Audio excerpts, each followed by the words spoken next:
ನಿತ್ಯ ನಾರಾಯಣ ಗೋವಿಂದ ಮಾಧವ ನಿತ್ಯ ನಾರಾಯಣ ಗೋವಿಂದ ಕೇಶವ ನಿತ್ಯ ನಾರಾಯಣ ಗೋವಿಂದ ಮಾಧವ ನಿತ್ಯ ನಾರಾಯಣ ಗೋವಿಂದ ಕೇಶವ ನಿತ್ಯ ನಾರಾಯಣ ಗೋವಿಂದ ಮಾಧವ ನಿತ್ಯ ನಾರಾಯಣ ಗೋವಿಂದ ಕೇಶವ ಹರ ನಿತ್ಯ ನಿತ್ಯನಂತ ಹರೆ ನಿತ್ಯ ಹರೆ ಹರೆ ಹರೆ ನಿತ್ಯ ನಿತ್ಯನಂತ ಹರೆ ನಿತ್ಯ ಹರೆ ಹರೆ ಹರೆ ನಿತ್ಯ ನಿತ್ಯನಂತ ಹರೆ ನಿತ್ಯ ಹರೆ ಹರೆ ಹರೆ ನಿತ್ಯ ನಿತ್ಯನಂತ ಹರೆ ನಿತ್ಯ ಹರೆ ಹರೆ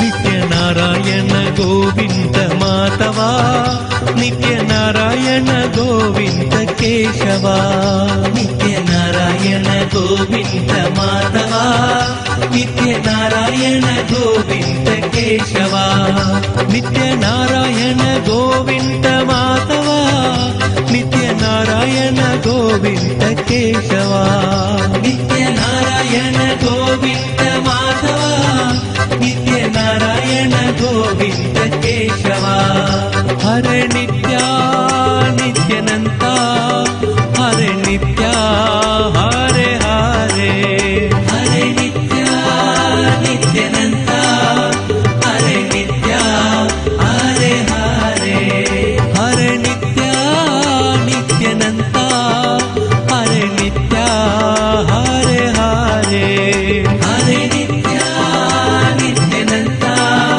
ಹರೆ ನಿತ್ಯ ಹರೆ ಹರೆ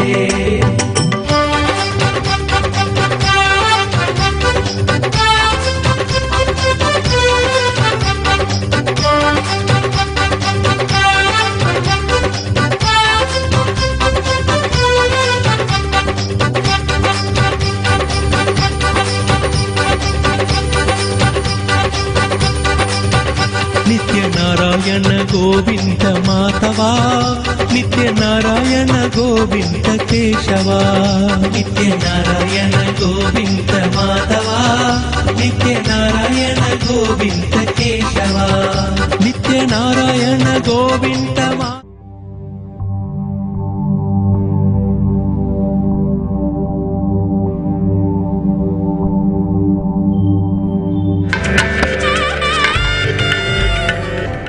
Headlines are getting more and more impressive every day. Trillions of dollars poured into somewhere. Outbreak continues to grow. Millions instantly unemployed. Disabled left without food. States of emergency. Hospitals at capacity. Life interrupted. Plenty of panic and fear, but where are the solutions? The vast barrage of information is not giving peace and solutions. So much media and infrastructure, but not a single solution for inner peace. Patanjali Yoga Sutras reveals that even over time, the yoga is lost. Today, the yoga has been lost. The intelligence has been lost. The care for oneself, the inner solution, and a society caring for others has been lost. This truly has become Kali Yuga, and it must give way to Satya Yuga. Coronavirus is the wake-up call that we got into too much delusion. We got into running in too many directions without any meaningful, sustainable solutions. We were putting importance on the wrong things. It's the wake-up call. The bliss must always prevail when the clouds, fog, delusion, depression, and infection passes. Only the pure existence remains. Only the completely life positive can express. As modern medias and societies scramble for peace, stability, harmony, even basic coping, lack of a bigger panacea is exposed. Huge towers were erected on fragile and completely non-existent foundations, but a different kind of tower was built with a different kind of purpose. The temple towers have a different purpose, a different calling, and a different meaning. Which culture is living solutions and which cult is spreading fear? Which culture lives solutions and which cult sells delusion and depression? Of the 200 nations today, all leaders, politicians, and indeed citizens are scrambling for a meaning amidst a disintegrating social structure. What looked shiny and new is proving to be dark and hollow. There were great enlightened civilizations of the past, kingdoms built on divinity, providing for all, teaching kids life solutions, imploring elders to lead the community. This is nothing new to Hindus. The entire structure is with a different purpose and meaning. It is not just a philosophy, but a living science of oneness. Not to divide and exploit, but to unite and uplift all members of a community. This is the missing lifestyle that needs to be revived. The Hindu model of emancipation civilization, freedom from bondage and isolations, from sustainable and proven examples recorded in thousands of preserved scriptures. The name Sri Kailasa was one of the greatest collaborative civilizations of Sanatana Hindu Dharma. One of the greatest examples of implementing spiritual truths on a large scale with practical supports and results for everyone. This life support needs to be revived. The science is currently being taught online during this period of pause. Students can reserve the spot at paramashivoham.org/level 2.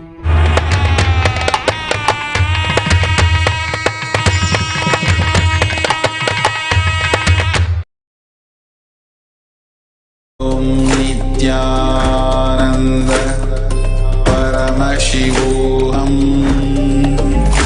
ॐ नित्यानन्द परमशिवोऽहम् ॐ नित्यानन्द परमशिवोऽहम् ॐ नित्यानन्द परमशिवोऽहम् ॐ नित्यानन्द परमशिवोऽहम् ॐ नित्यानन्द परमशिवोऽहम् ॐ नित्यानन्द परमशिवोऽहम्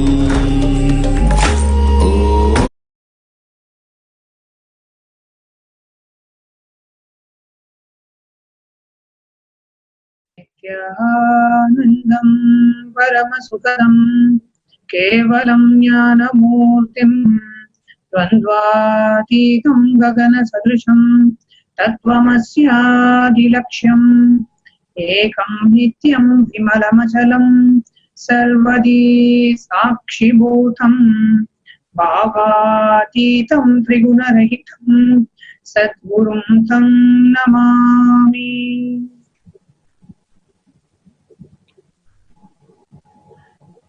Nityanandam, welcoming each and every one of you for today's Nityananda Satsang and the Paramashivoham Level 2 program. Yesterday, as a part of the Paramashivoham Level 2 program for all our Nityananda TV viewers, wanted to share that we had a extremely powerful initiation. I had shared with all of you about the Ashtamatas and the Ashtabhairavas. So right after the morning satsang, all the Paramashivoham Level 2 participants had to literally be preparing themselves for the initiation with a sacred head bath and preparing themselves for the initiation.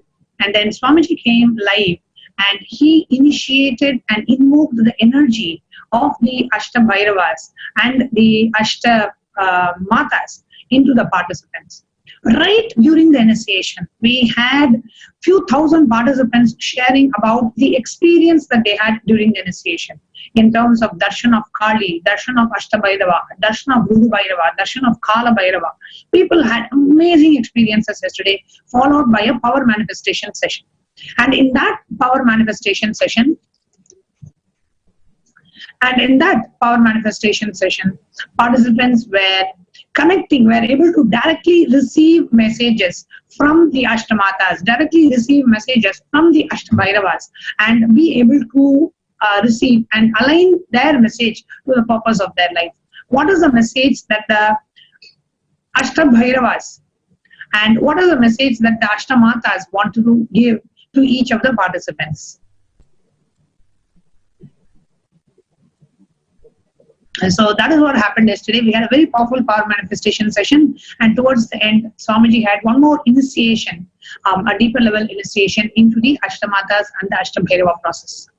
Today, as a part of the Paramashivoham Level 2 program, the topic of today is going to be cosmos, the Hindu cosmology and the cosmos, and the presiding deity of today is Lord Nataraja.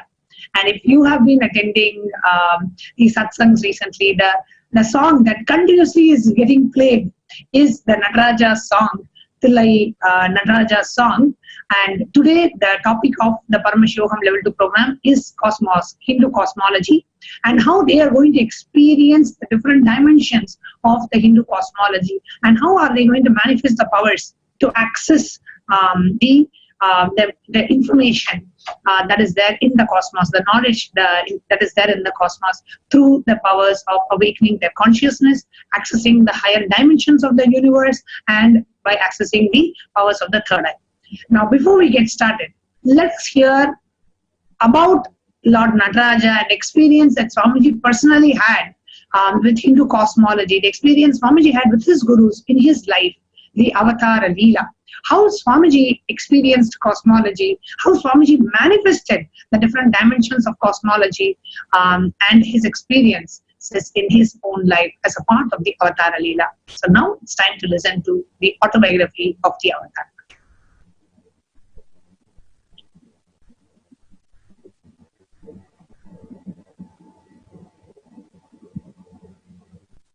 Nityanandam to each and every one of you out there, and a very warm welcome to everyone gathered here in congregation to hear today's powerful cognitions and have today's darshan of Bhagwan, and a special welcome to all the Paramashivoham Level 2 participants who are on your day 10 today of this grand happening in the cosmos and each of our lives through the Paramashivoham Level 2 program.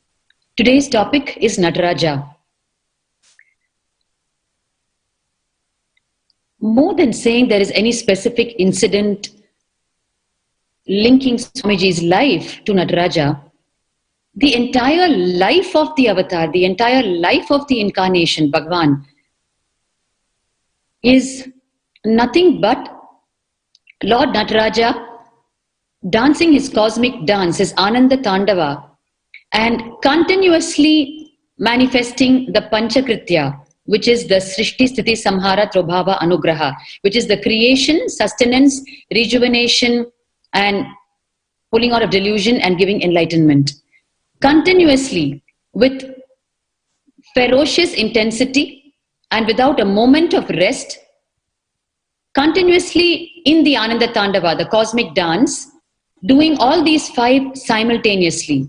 So actually the life of the incarnation, the life of Bhagwan on the planet is nothing but Nataraja's cosmic dance. Obviously when Paramashiva comes down to planet Earth, assuming the human form, it will only be a cosmic dance. It cannot be anything else. It cannot be, okay, for some time I will do creation, and then after some time I will do maintenance, and then after some time I will destroy the negative, rejuvenate what is not required, giving way for what is for more creation to happen, and then for some time I will deal with the people's delusion, and then after some time I will give the enlightenment to the people. It can never be that way. It has to be all 5 simultaneously because it is Paramashiva in human form. So the entire life of the incarnation is the Ananda Tandava. And in this context, I want to share with you something so beautiful that happened in Adi Kailash on the 24th of May 2018, when suddenly all the Adinavasis, the residents of Adi Kailash, Bangalore, the spiritual headquarters of the entire worldwide mission, were called to the just a little away from the temple, where there is this small room called Adi Kailash Kutir. Adi means primordial, first. Kailash, all of you know. And Kutir is like a small, humble abode, like a hut. So Adi Kailash Kutir is the first small, humble abode where Bhagwan actually stayed and built the entire infrastructure in Biddi, in the spiritual headquarters. So life started there for Bhagwan in the Bangalore, in the spiritual headquarters in Bangalore. It was actually Biddi, where our monastery stands in Biddi. It is an extension of the forest reserve. So you will see, okay, you're seeing here the session that happened on 24th of May 2018, where suddenly all of us were called, and it was announced that we're going to have a session with Swamiji himself just in Adi Kailash Kutir. So Bhagwan is actually sitting at the entrance of the Adi Kailash Kutir. You're seeing the very small room behind him. This is exactly the room where he stayed. And mind you, this room has been a little renovated. It was even in an even more primitive stage when he actually lived there in the year 2002. And in the year 2002, he actually lived here along with the donor of the land. Of course, the donor used to just come for a few hours, spend a few nights and get back. But Swamiji used to visit the land in Biddi every day to energize the land at that point in time. He was functioning off the city center in Bangalore on Cunningham Road. There too, it was just like a shed where he was attending to hundreds of people every day, giving them direct healing and giving them the spiritual guidance and causing all the manifestations in their life for them. And he would attend to them till 12:30 midnight in Cunningham Road. And then he would drive to Biddi and come here, the place where you're seeing. And at that time, he would stay in this very Adi Kailash Kutir, this room, which was the only building available at that point in time. And that was also the room where people used to, whatever was cultivated in the donor's land, they used to come and store in that room. All the coconuts and mangoes and all the produce in the surrounding farmland. And that was a room just to store the produce, and it had no proper doors or windows. And therefore, it was also the refuge for many of the other beings, the creatures who lived in that extension of the forest reserve. And I don't need to tell you who they are, right from the very snakes to the wild animals. In fact, the early brahmacharis themselves have seen cheetahs visiting there, and footprints as well as the live cheetahs. It's only after a lot of occupancy happened in that area through the building of the infrastructure that the wild animals stopped coming. So in that small room, Bhagwan stayed. He would come midnight, 1:30, and first he would energize the whole land by walking on it. And after energizing the entire land, he would come and take just a couple of hours rest in this room. And because early next morning, all the villagers would gather under the banyan tree for direct healing from Swamiji. It was a routine that was followed at that time in 2002, where every day Bhagwan would attend people in the city center in Bangalore, and then he would drive down midnight to Biddi. And there used to be nothing except the Adi Kailash Kutir, requesting to show the Adi Kailash Kutir again, and stay, and Bhagwan would energize the entire land and then just take a couple of hours rest in that room, along with all the produce of the land and the various other creatures that were there. And early morning, he would be under the banyan tree, which is actually just, beyond this room a bit, and give healing for the people. So that was how the entire thing started in the Bangalore chapter. Of course, before the Bangalore chapter, we had the Tirchangur chapter, where the first ever temple was established by Bhagwan on the banks of the river Kaveri. That is a historic first temple. And then only Bhagwan came down to Bangalore, where the actual headquarters was envisioned to be established. So here on 24th of May 2018, as you can see in front of you, Bhagwan convened the entire Adinavasis and had the most delightful session where he actually showed, what happened was just a few days before May 24th, we opened that room, the Adi Kailash Kutir, after many years, and to our shock, surprise and delight, we found so many items still lying inside the room, which was part of Bhagwan's life in 2002. And we took out all those items, cleaned them up, and one by one, Bhagwan himself explained each of the items, which started right from the first visiting card that he himself designed, and the first keychain that was designed and given as a part of the Galleria items to the people, and what not. The very beginnings of the worldwide mission from the spiritual headquarters. So those delightful archival artifacts, Bhagwan himself explained one by one, which is a session you're seeing now in front of you, to the group of Adinavasis. And that was how the whole thing started. During this session, Bhagwan asked us a question. He said, okay, now come on, tell me. I'm explaining to you the way the whole thing started. Right from dust, right from scratch, I started the whole thing. And today in front of you, the worldwide mission stands, global, Nityananda Sangha. What do you think is the contributing quality of the incarnation, that is of me, which has contributed to this exponential growth? Each Adinavasi picked up the mic and said, Swamiji, it is your ultimate compassion for humanity. He said, all right. He said, then one said, Swamiji, it is your unimaginable patience to work with people despite their ignorance and make the whole thing happen. He said, fine. And there were hundreds of reasons given by the gathering of Adinavasis. Then he listened to all of them so patiently, and then he finally said, understand. Of course, these are all the attributes, the qualities, no doubt. But understand what really made it happen. When I am swimming, I build the boat. As I am rowing the boat, I build the ship. And as I'm steering the ship, I build the bridge.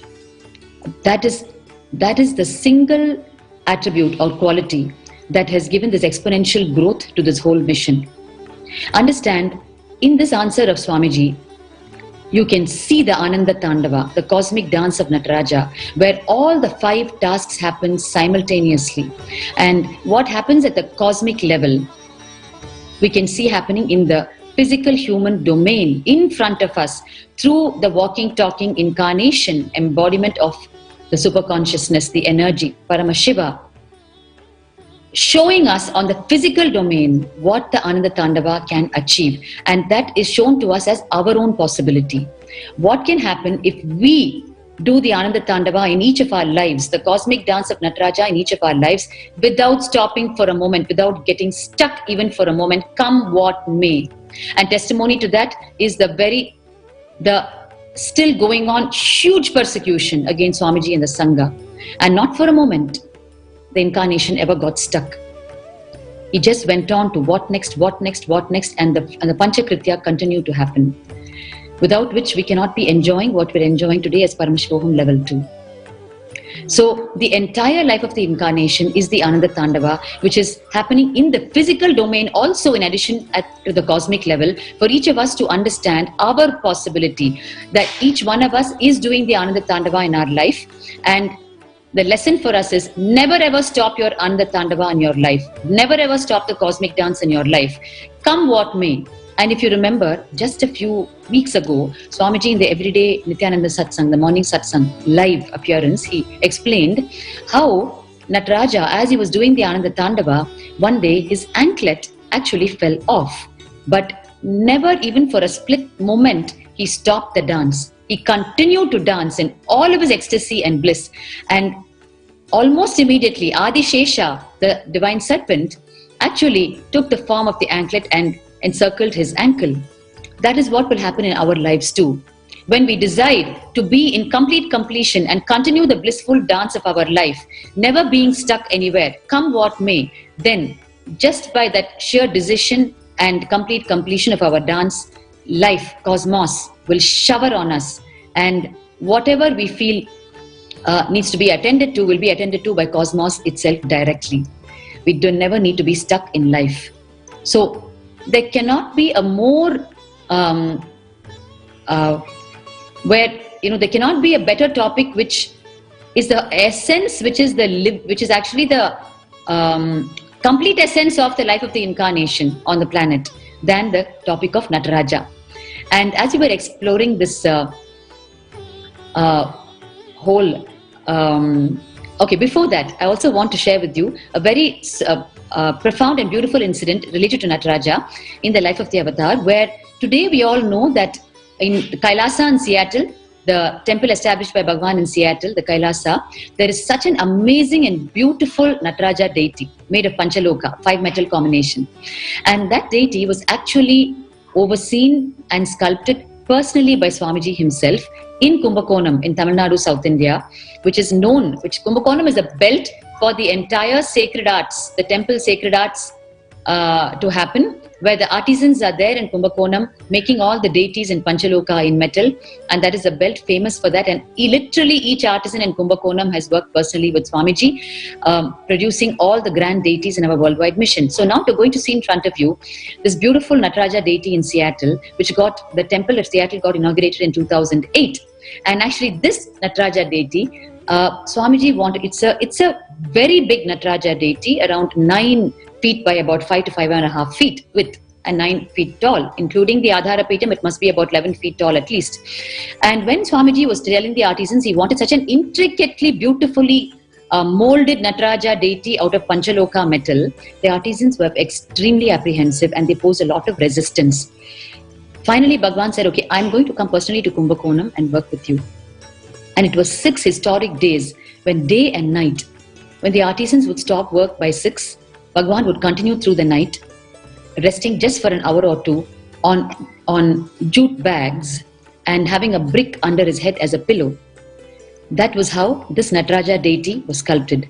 And because so much of his presence penetrated the deity as it was being made, the prana pratishtha, which is the consecration of the deity, giving life to the deity, happened naturally during the process itself. And therefore, when the Nataraja was completed, it was a living deity. Usually the consecration process happens as a separate process inside the temple where it is installed, where we have seen Bhagwan himself giving life to the deity by keeping his own Agnya Chakra against the deity's Agnya Chakra, as he is the living embodiment of the superconscious energy. But here this Nataraja deity became alive just by virtue of the 6 days that Bhagwan spent with it. And it became a live Nataraja deity. And therefore, when the deity had to be transported all the way to Los Angeles and then to Seattle, they had to take such extreme care, and it became such a unique shipment where they could not close the top of the Nataraja deity as he had to breathe. It was not just a piece of 5 metal. And so everything about that Nataraja is too historic. And as we were exploring Bhagwan's life through the recent Oneness with the Avatar program that completed just 16th of March, the group, the first ever Oneness with the Avatar participants in Thiruvannamalai, had the most wonderful experience, because we were just exploring Bhagwan's life and the intensity and the Ananda Tandava in his life and how we should imbibe it in our life. So while we were exploring the entire intensity of his life, we were invited to the Arunachaleshwara temple in Thiruvannamalai for the 6th Kala Abhisheka of Lord Nataraja. Remember, only 6 Abhishekas happen in a year. Abhisheka means the sacred bath for Nataraja. Happens not every day, but only 6 times in a year. As per when you map the time zone of the gods, the time zone of man for Lord Nataraja, it is just 6 times in a year that Abhisheka is done in that sense. So the 6th Kala Abhisheka was going to happen on a day during this Oneness with the Avatar program. And when we went to visit one Shekharaya in Komarakoval Street in Thiruvannamalai, who was one of the eyewitnesses of Swamiji's childhood and years of mission, he spontaneously invited the group saying, please come over to the Arunachaleshwara temple on the 8th of March, because the 6th Kala Abhisheka is happening for Nataraja and I'm the one sponsoring it. So you can all come and please have your VIP seats there just at the feet of Nataraja. And the group was so delighted and so blessed. And it was, of course, so many things spontaneously happened in the Oneness with the Avatar program beyond the regular schedule for the program. And this was one of the most beautiful and spontaneous happenings during the program. So the entire group convened on 8th of March once again in the ever so many visits to the Arunachaleshwara temple to witness the 6th Kala Abhisheka of Nataraja. And you can see now a small video clip of the Abhisheka to Nataraja inside the Arunachaleshwara temple, where the group is sitting along with a few of the members of the public who had also come for the Abhisheka and enjoying the Nataraja Abhisheka. And it was so significant that while we were exploring the intensity of life of the avatar and trying to imbibe it in us, trying to understand it, that only intensity works in life. And if we're given to any moment of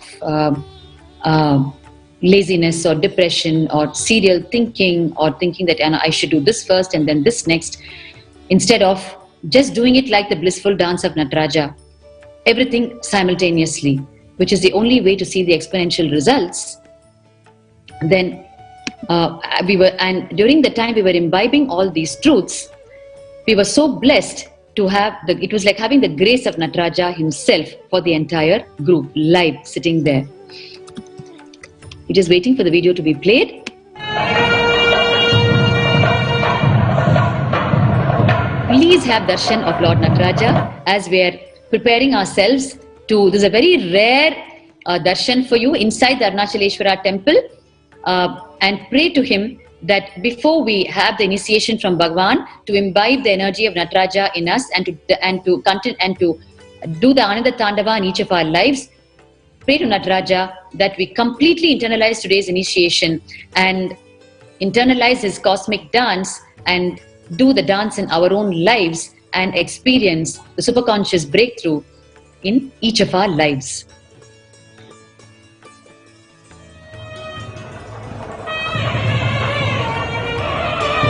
You can see the Oneness with the Avatar program participants sitting along with members of the public, witnessing the Abhisheka to Nataraja.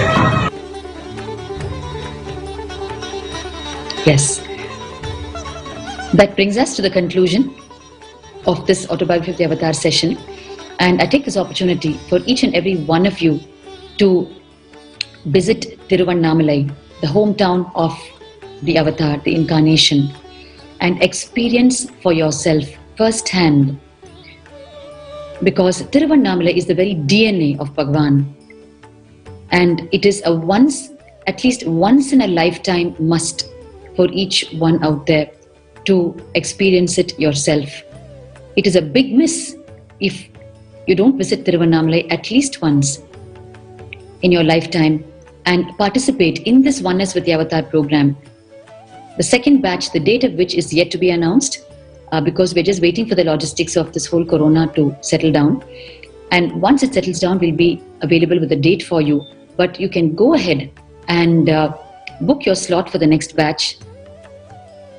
It will be a historic program in your life, a turning point, and the entire first batch of the Oneness with the Avatar program participants are sitting here in the Paramashivamam Level 2 program, internalizing the program at a completely different level and having huge jumps in their cognitions. And in the further pre-satsang segments, definitely a couple of them will come and share with you what difference the Oneness with the Avatar program makes in your life. So thank you very much, and Nityanandam.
We just had Bhaktika Swami sharing a powerful incident.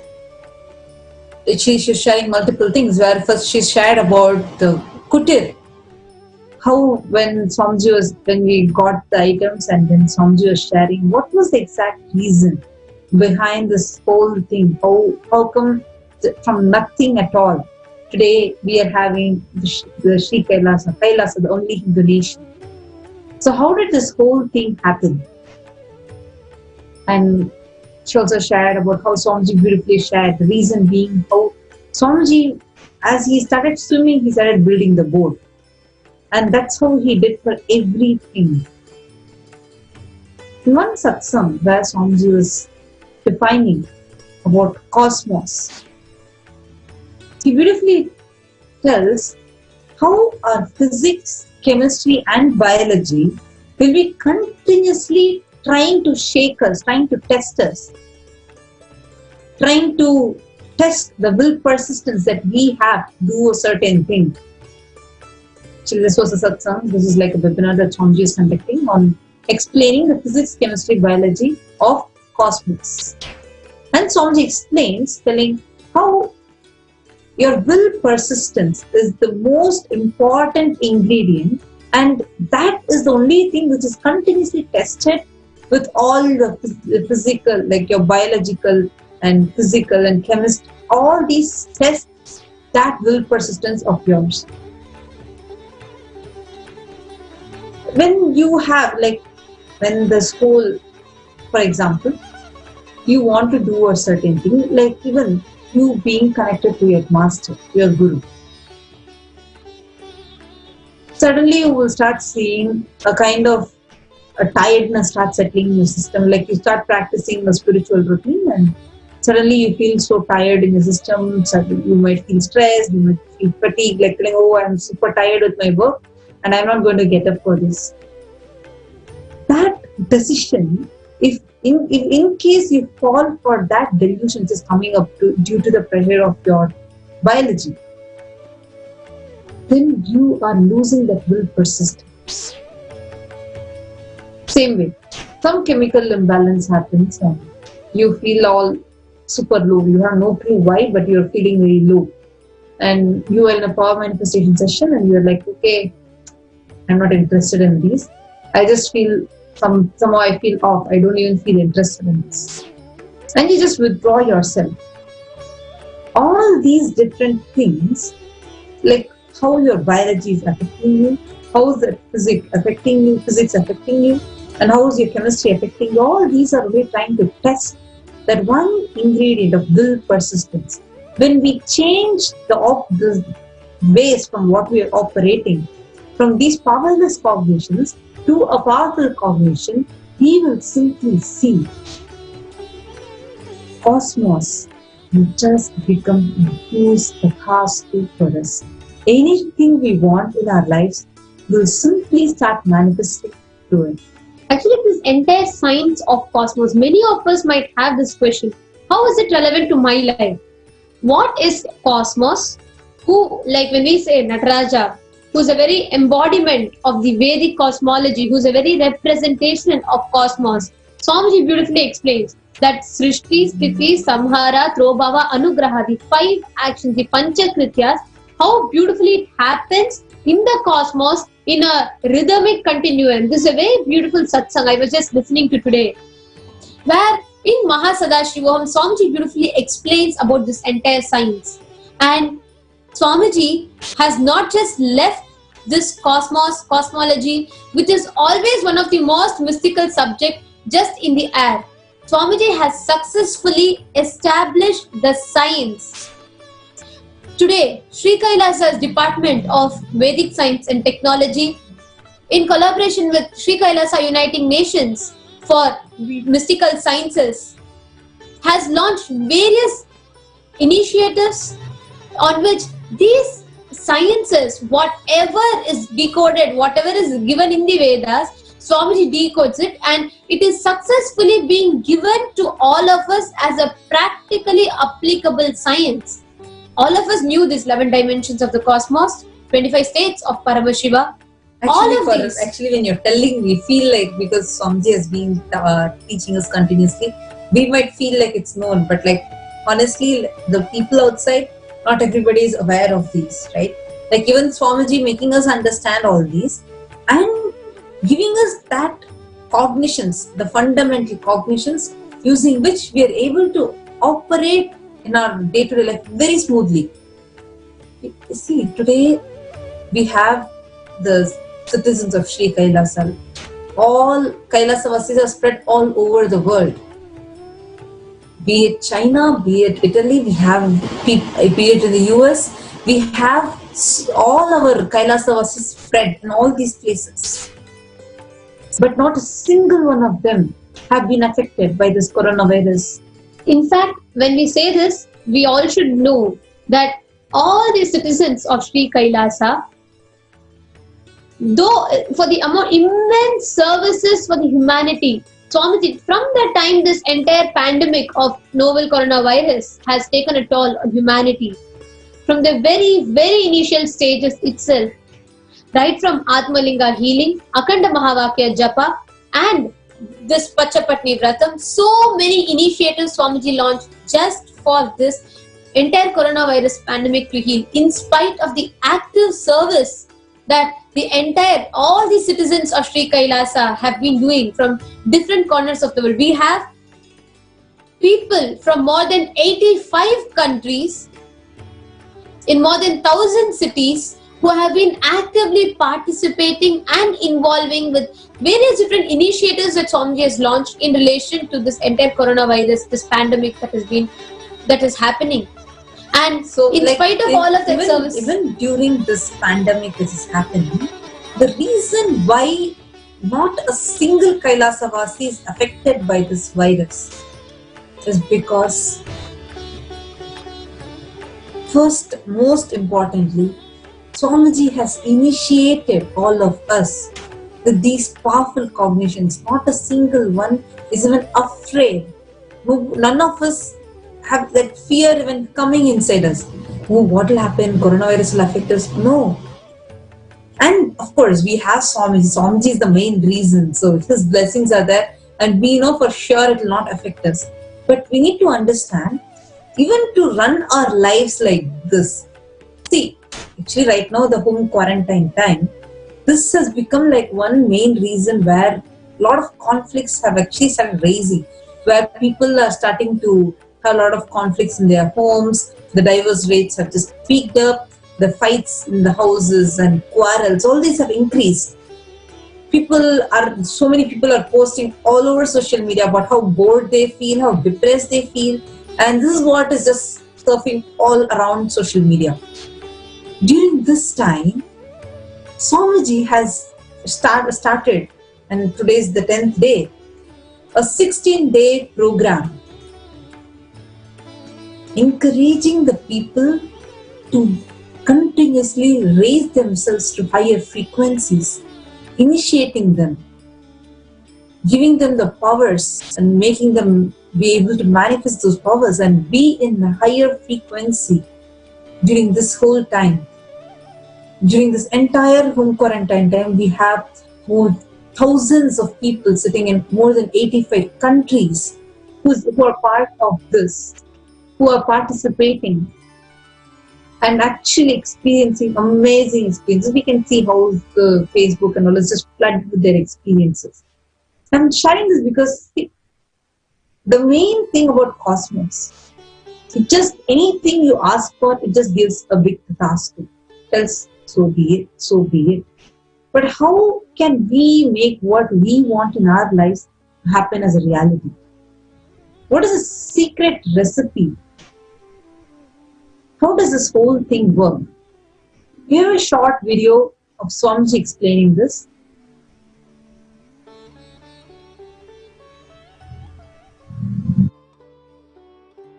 Physics of the cosmos, chemistry of the cosmos, biology of the cosmos, all the three listens and supports to your will persistence. Listen,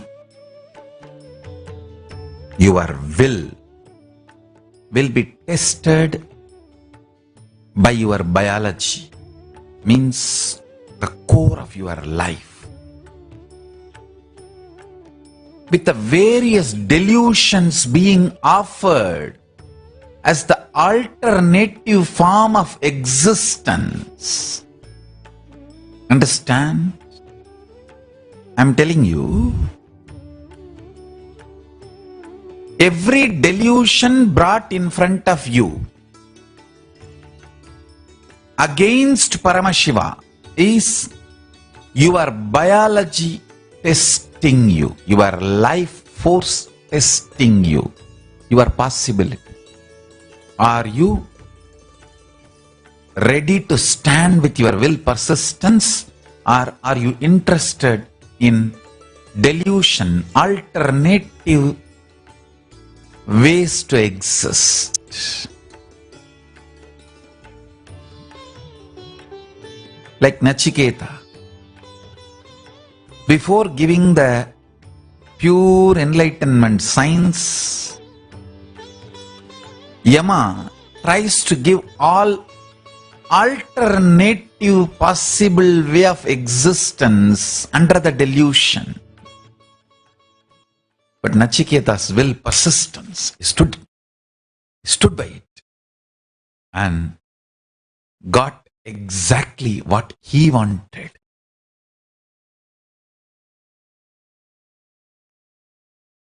Every hate speech you hear, hate comment, negative comment you see in the Facebook, all of that is nothing but your will persistence is being tested.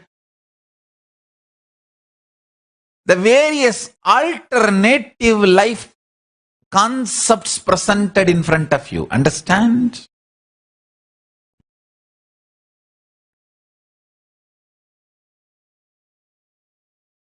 It's only for the people with will persistence. Enlightenment happens and the cosmic biology and cosmic chemistry and cosmic physics gives the task. Before that, the biology and chemistry physics tries to test your will persistence, your own mood swings, ups, downs. That's a chemistry testing your will persistence. Your own body collapsing, tiredness, extreme tiredness, fatigue, that is physics testing your will persistence. Understand?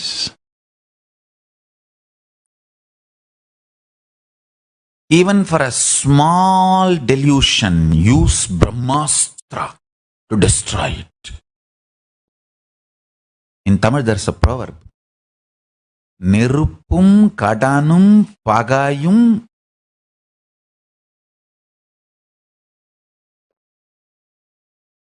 மிச்சம் வைக்கக்கூடாது.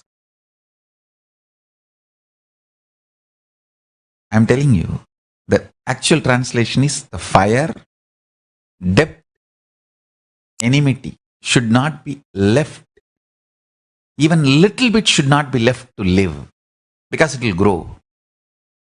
I am telling you, much more than all these three, fire, depth and enmity, ignorance should not be left alive. Even one ignorant pattern can shake your whole life and change you. I have seen people just for ice cream missing enlightenment and scream their whole life. I have seen people doing it. Come back next birth as ice cream vendor and hate to even see ice cream. Even smallest patterns deal ferociously. Don't allow. Understand? Even a small knee pain, headache, don't deal it with just anasin, metacin, or some medicine and cream. Internally deal it with the pattern. I am not the body. I may have the body, but I am not the body. Let me see how it can be cleared. With this cognition, you can apply medicine. I don't have a problem. I am not against medicine, but I am against medicine being used remembering you have problem. No. You have a body which has a problem, and do everything to heal it and keep it healthy. Nothing wrong. But always let your inner cognitions be ferocious. Hindu is a man who operates only from powerful cognitions. Only by being reborn you become Hindu, not by being born. When you decide to operate your whole life only with powerful cognitions, you are reborn. Today I will put 108 powerful cognitions. Keep this as a core cognition of your life. Go on be operating on these powerful cognitions your whole day. Let your physics, chemistry, biology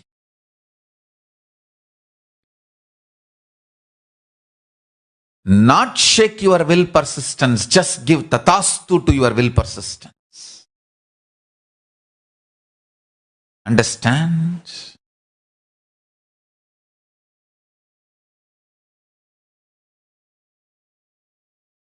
Even a small headache or knee pain, if you deal it with powerless cognitions, it can go up to suicide. If you deal it with powerful cognitions, you may not even need a medicine, it may disappear. So fundamental need is powerful cognitions. Then have medicine, nothing wrong. I am not against medical care, but I am against powerless cognitions.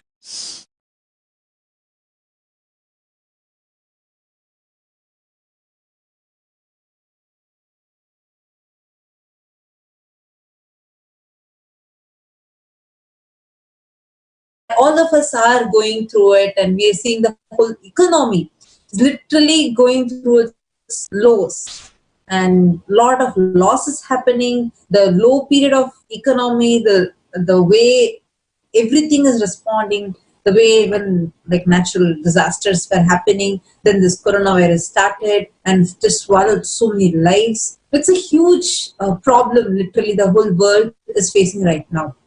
And during this time, even many people, even personally, where when they are now there's nothing else, at least before, some job, something else, was continuously engaging the minds of people. But today, in this position where everyone are in home quarantine, where people don't know what they're supposed to do, a lot of people, we see how the celebrities are posting in their social media accounts, telling, all I do is just cooking, all I do is play with my pets. Some things like this, when all these are going on.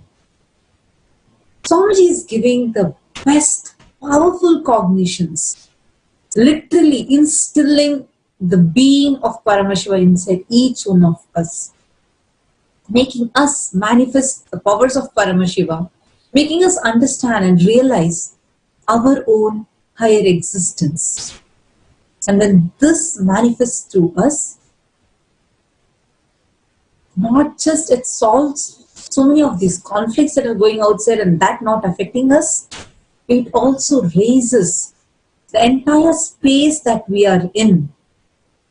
Actually, we can see multiple times Swamiji tell, like, especially when the Sangha is happening in a place and Swamiji's presence is there, so beautiful that the whole surrounding area will start becoming more peaceful. Actually, many of us, how these translates, like especially when we talk about words like cosmos or 11 dimensions, how it directly reflects in our life. Like today, even I also had this question, like, because each time we listen to Swamiji's satsang, we get a new click. I'm sure every single participant, Paramashivoham level 2 participant, and every single viewer that is sitting here, many of you who might have sat in the session in Mahasada Shivoham, then in Paramashivoham, each time when you all listen to Swamiji's same session on the same subject, the very context that you understand it from will completely change. So today when I was listening to that satsang in Mahasada where Swamiji tells about this 11 dimensions of the cosmos, it was such a powerful, Swamiji tells a very beautiful and a very important point. All these 11 dimensions, all of us are existing. So I'm not exactly remembering some of these words, but Swamiji very beautifully explains this one point, where he told in all the 11 dimensions, as our depth increases, like Swamiji was explaining, for him, because his breathing is the prana, so every breath he literally takes across all the 11 dimensions and it comes back. So he is in sync. His entire existence is in sync across all the 11 dimensions. That is why the intelligence, what Swamiji can access, it is of course not in any level where human beings can even understand. But Swamiji was saying a very important point. For each of us, it is the same. The very prana, the breathing cycle that we have, the deeper that we breathe, the more completion that we have, we will start synchronizing with all the 11 dimensions that is there. So as we start syncing, we will have access to the intelligence levels in each of these dimensions. Bur, Bua, Tapa, all these 11 dimensions, all these lokas. We will be having access to each of them and we will be able to identify, we will be able to relate, we will be able to access data from each of those dimensions. It was such a very powerful click for me. Swamiji is telling how he exists in all these 14 lokas. Swamiji told that the only thing which is common across these 14 lokas is breathing. And Swamiji also was explaining about how, like, really the date, like, we all of us exist in these 14 lokas. Like, we all can access these 14 lokas. But what are these 14 lokas and how we are going to be accessing them? Swamiji had explained, but today again we are going to be watching satsang where Swamiji explains this in depth. And it's really exciting. I'm so excited for today because what powers we are going to be manifesting, especially today, learning about the cosmos, different dimensions of the cosmos. I'm really excited about what is going to be happening. Because and of course, we'll have immediately, like yesterday I was seeing all over the Facebook, how the participants were all dressed up as deities and each of them had a powerful click, just experiencing each of them in different dimensions of all the 11 genders. And today, when it is 14 lokas and Nataraja and this entire cosmos that we are going to learn about, I am so excited and I'm just waiting because this time we'll not know what aspect, what dimension and what depth Swamiji is going to reveal to all of us. And actually, if you see, like, everything Swamiji is just, like, Parameshwar is just taking it to best levels. When about Swamiji is explaining, let's say when this 11 genders yesterday, the whole explanation that Swamiji gave of telling how that whole gender, the way we exist, what we identify as ourselves, how all those are very interconnected, and how only when completion happens in that, our enlightenment can happen. So today, I'm really excited what is going to be revealed for this 14 lokas and about the different dimensions of cosmos. I am just so curious of what is going to be happening in this session today. Same here as well. Yesterday we had the installation, the invocation of the energies of Ashtamatas and Ashtabhairavas, and today it is the energy of Lord Nataraja and the cosmic Hindu cosmology and the 14, the different lokas that the participants will be working with and manifesting the powers and the information, accessing the information in these lokas. So let's see what today's day is going to reveal to us. With that, let's get ready for the satsang, where Swamiji himself is sharing about the cosmos and what Swamiji is revealing about the cosmos. Let us watch the satsang now. Let's get ready with the chanting of the Mahavakya. Om Nityananda Paramashivoham. Thank you. आनंद परमशिवोऽहम् ॐ नित्यानन्द परमशिवोऽहम् ॐ नित्यानन्द परमशिवोऽहम् ॐ नित्यानन्द परमशिवोऽहम् ॐ नित्यानन्द परमशिवोऽहम् ॐ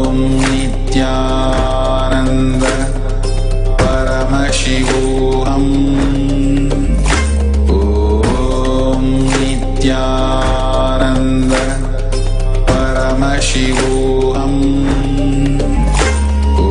ॐ नित्यानन्द परमशिवोऽहम् नित्यानन्द परमशिवोऽहम् ॐ नित्यानन्द परमशिवोऽहम् ॐ नित्यानन्द परमशिवोऽहम् ॐ नित्यानन्द परमशिवोऽहम्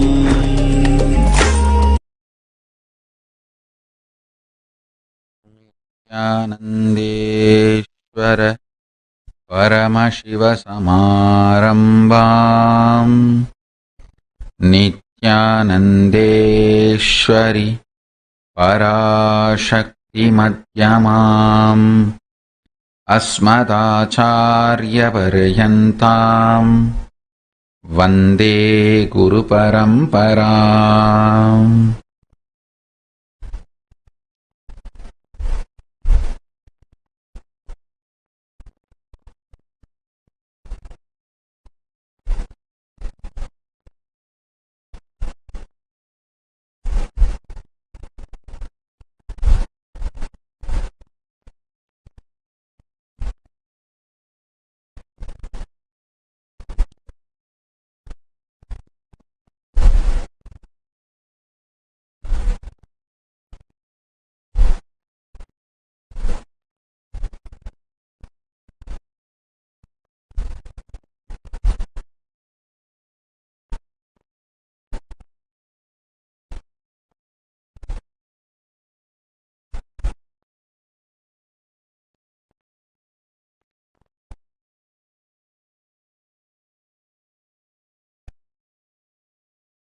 I welcome you all with my love and respect.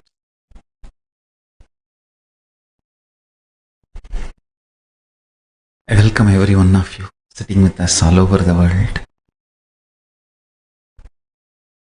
for this webinar, Cosmos. cosmos, life, pure life, vibrating in multiple frequencies as elements: stone, water, fire, air, space, and dimensional existences: time,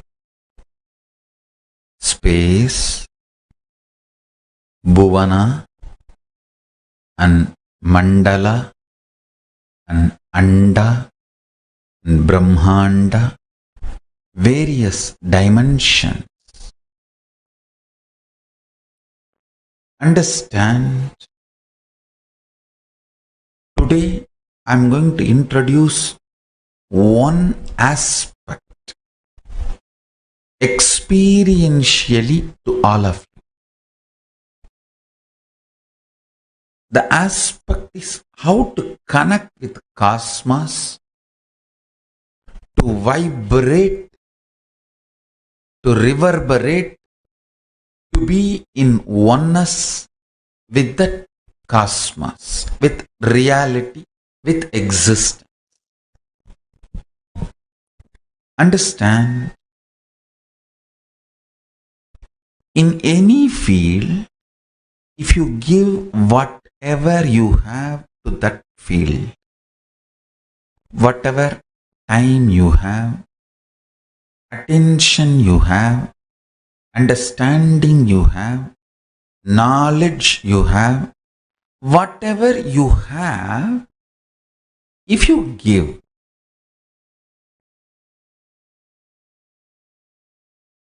you will start excelling in that field. It may be carpentry, pottery, or surgery, medicine, law, engineering, software developing, whatever it may be, in any field. If you put your time and attention, you will make that flourish in your life. Fundamentally,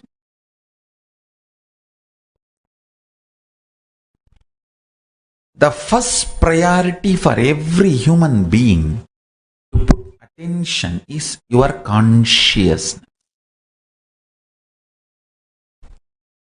If you put attention to your consciousness, start working with it, making it manifest different dimensions of its existence in you as pure knowledge and understanding about life. Please understand, if you put all your time and energy, everything entirely to be a doctor or a lawyer or engineer and worry why you are all the time depressed and curse yourself, is something seriously wrong. Because you have never put time, energy, attention to your consciousness. You treated yourself only as a mere body and your external success. You did not even think you have something more than your body and your external branding. Then naturally you cannot blame that why you are all the time depressed. Understand? You have consciousness. You need to understand it. You need to put little time for it. You need to put little attention to it. You need to grow it. You need to allow it to flourish in you. Little time on your consciousness, allowing it to flourish, nurturing it, loving it, reminding yourself about your existence in the dimension of consciousness. Understand? How you feel with your existence matters. You cannot all the time divert your attention and escape from how you feel about your existence. That is the worst thing human beings have started doing with themselves. They think they can bury their whole life in gadgets. No.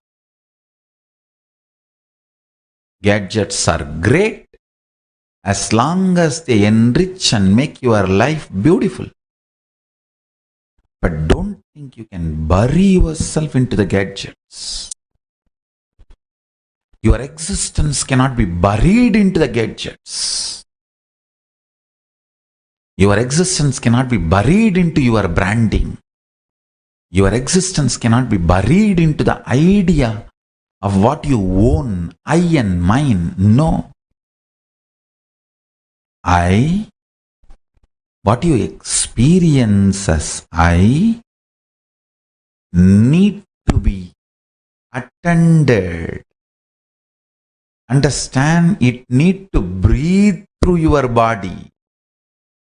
It need to tell yourself how, why, what for you came into existence, and you need to be complete with it, in tune with it.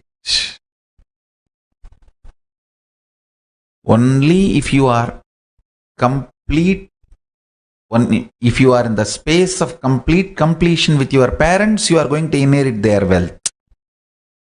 Same way, only if you are going to be in the space of complete completion with your I, you are going to inherit all the gifts that I has brought into this body. Understand, I tell you. If your I is in the complete completion with your existence,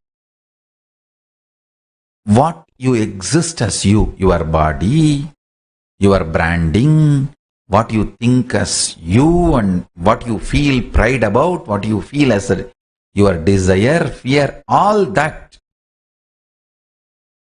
if it is in complete completion with your existence, I, it can open itself to Paramashiva. And you can vibrate with the very cosmic I. Understand? That is what I call Paramashivatva. Ultimate enlightenment. You vibrating with a complete completion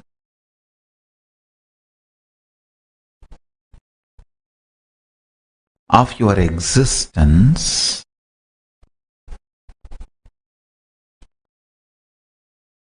opens the ultimate cosmic existence in you. Understand? If you spend your time, attention, energy on doing surgery every day, in few days you will become master of that act. In few years you may become adept. In few decades you may even be able to cause miracles in that field. Same way,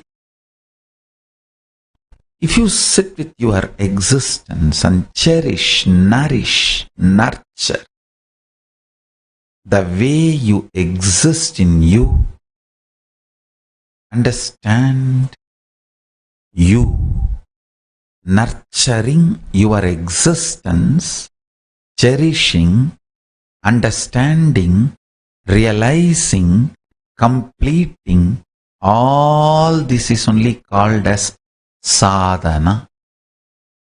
Spiritual practice means you cherishing, nourishing, Your conscious existence, your existence as multidimension. You exist as body. Yes, you exist as body too.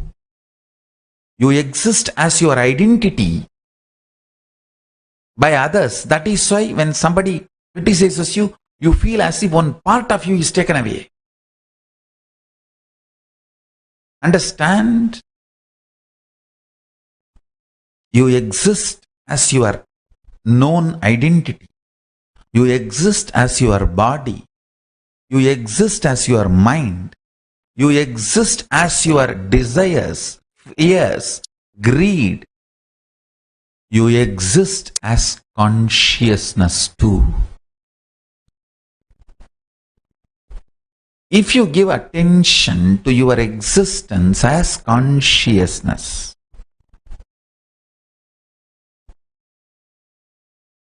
if you give attention to your existence as consciousness and complete with it, spend time with it, nourish it, cherish it, understand how it works, understand the logic,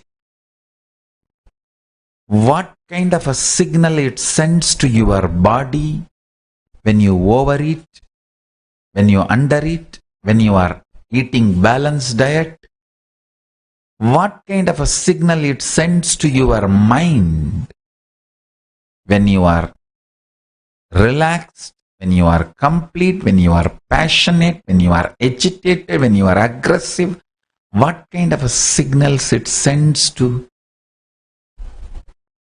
your identity, your existence. Nothing need to be denied. Understand, nothing need to be denied. You just need to spend little time with your consciousness. You just need to allow. You just need to speak to you more than you speak to others. Understand?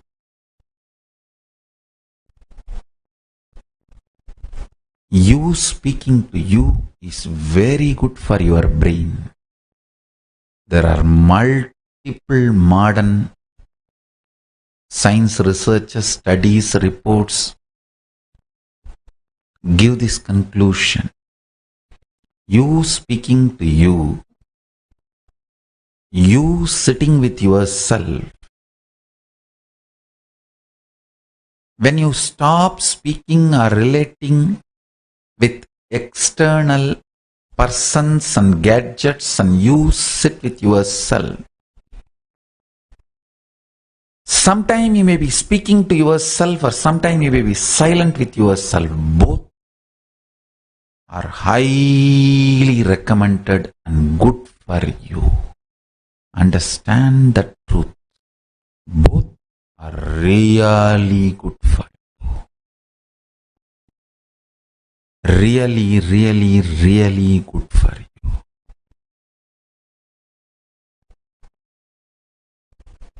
Whether you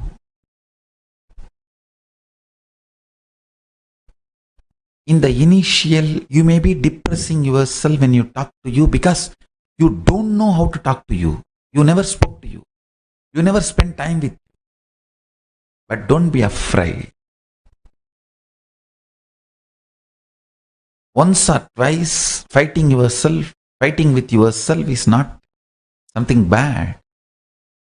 In few days, you will realize how to come to completion. You will understand that dead patterns are not you. Understand? Much of your patterns are actually dead and you give life to them.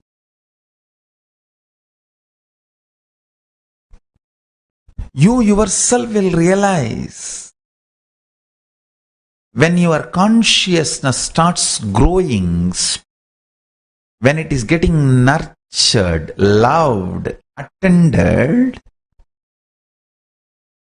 it will start revealing the sacred secrets of completion, sacred understanding of existing with yourself, sacred knowledge of being Shiva, sacred knowledge of manifesting Paramashiva. Understand? Science is one kind of a logical thought current. Each philosophy is one kind of a logical thought current, but you sitting with your consciousness, nurturing your consciousness, loving it, understanding it, is the most powerful system you can develop to connect with Paramashiva. Understand? I really tell you.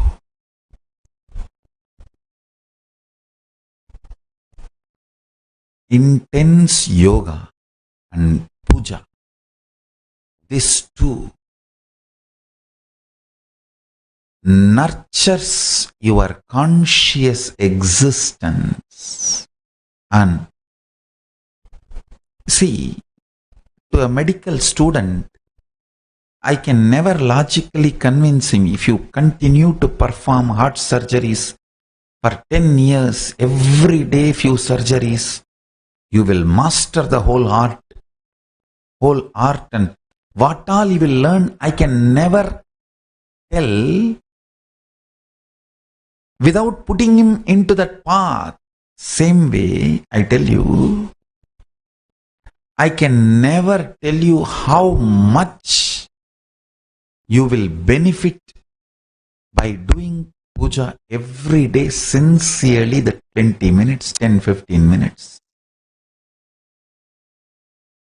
I tell you.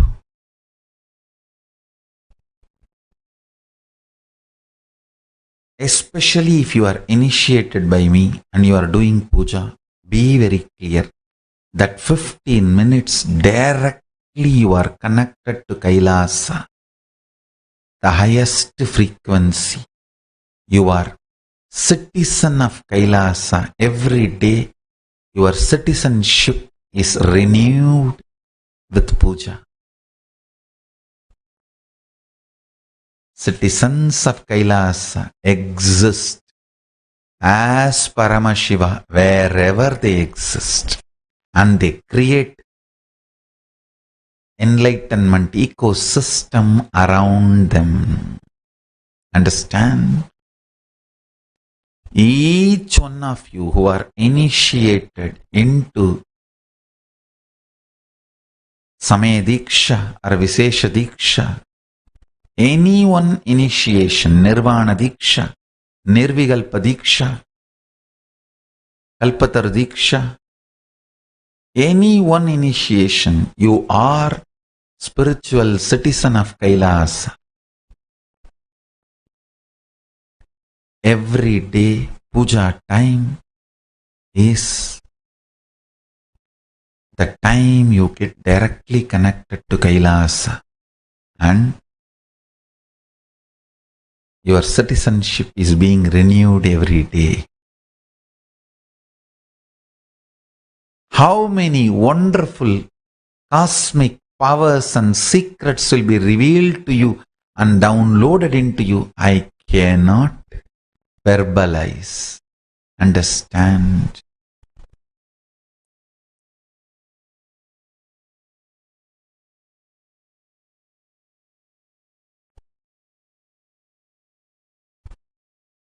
Realize this truth, reality.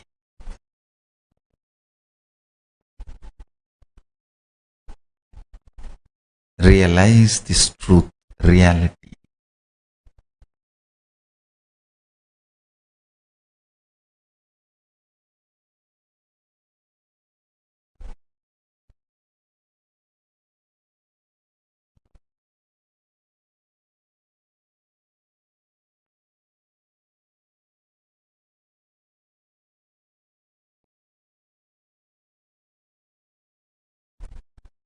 This whole cosmos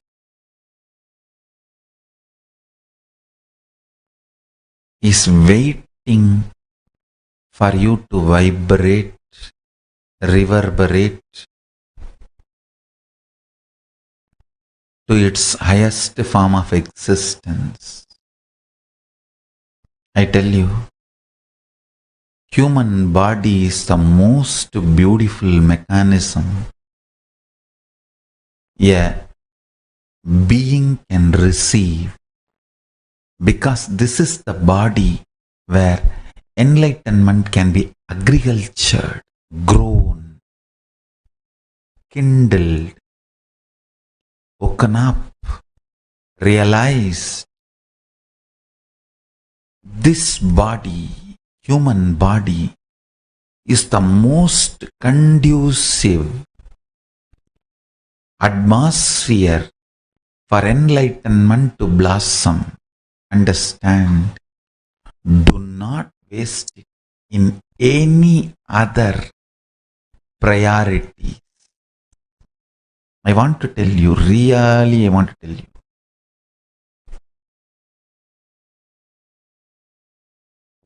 Declare yourself exclusively for your conscious existence.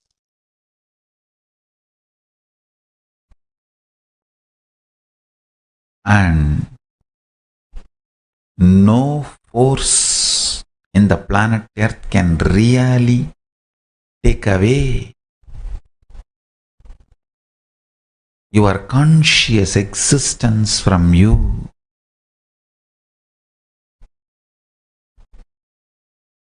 If you spend time, attention, energy to it, if you spend little intention and intensity to it, it can give you so many powers.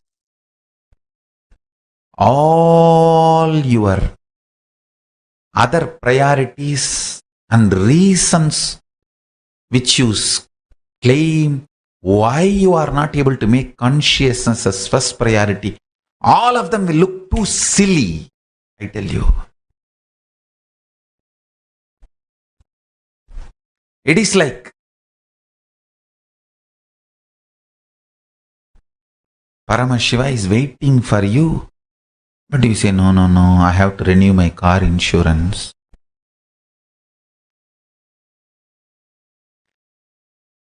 I really tell you, actually, many of you think, no, I tried to sit with me.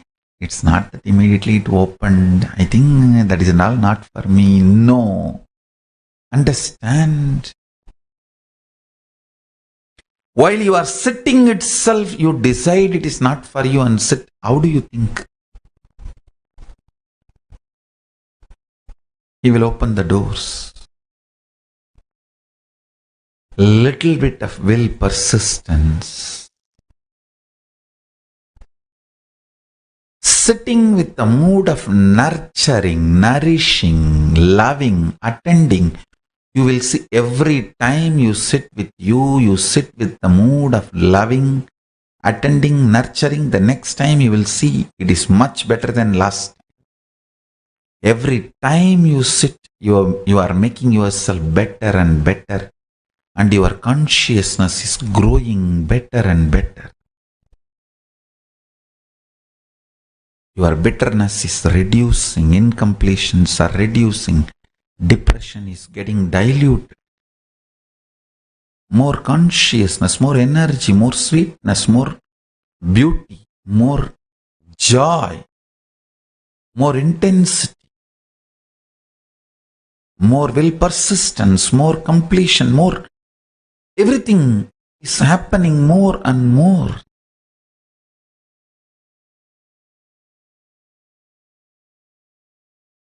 Just like science is a certain logic, philosophies are certain logic, consciously growing your existence is a logic. Spend little time with it. Anyone decides to grow their consciousness is citizen of Kailasa.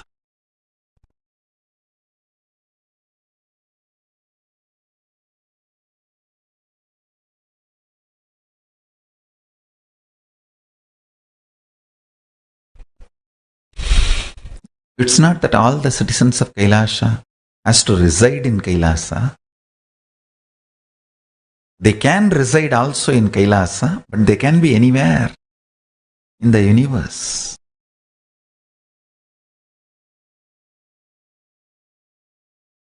Non-residential Kailasa-vasis, NRKs.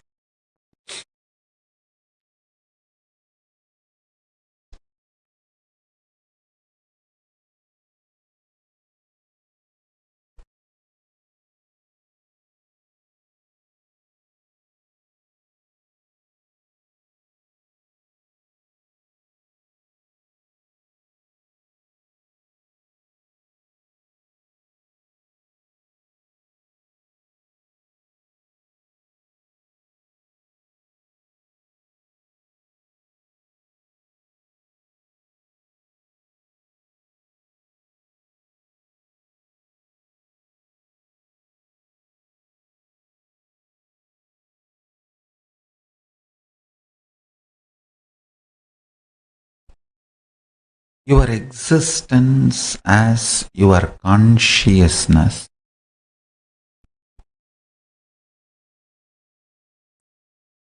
when it is supported, cherished, nourished, attended, loved, so much of inner healing happens in you. You radiate the Paramashantatva of Paramashiva.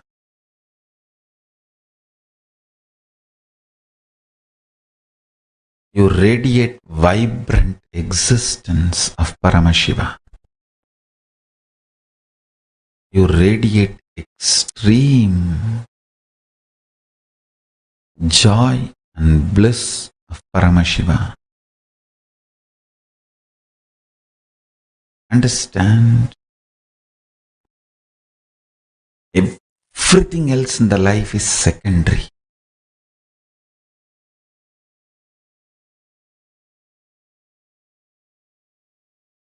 Whether your identity as per your family, your identity as per your society, your identity as per the social success, all of them are secondary. If you have the human body, first and foremost priority is grow your consciousness and allow the cosmic life to vibrate as your life. Let your life vibrate as cosmic life. Let cosmic life vibrate as your life. Understand? If you allow the cosmic life to vibrate with your life wherever you are a Kailasian. It is not that you have to be always a resident of Kailas. Understand? Most of the time people are great as long as they are guests. They come and go. The resident of Kailasa is different equation altogether. There you just manifest a different dimension of your existence. But for initial level, even if you are a non-residential Kailasian, it's okay. But let your priority be healing your inner space, bringing it more and more to completion, manifesting the state, space, powers of Paramashiva. Let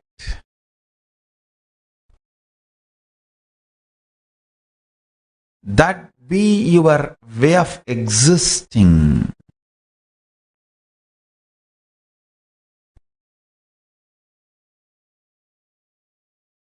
Let that be your ultimate truth.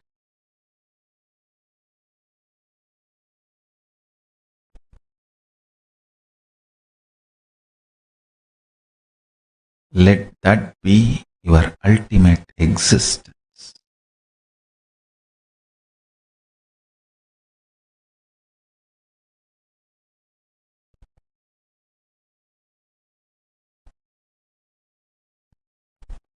Understand?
Vibrating as cosmos,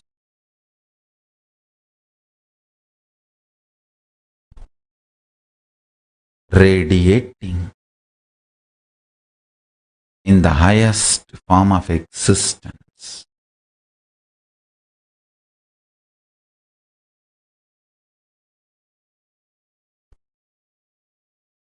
In its pure life.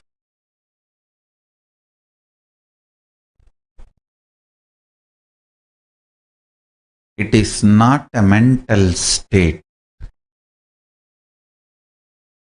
The mental states like a peace, bliss are side effects, but that is not consciousness itself. Consciousness manifests,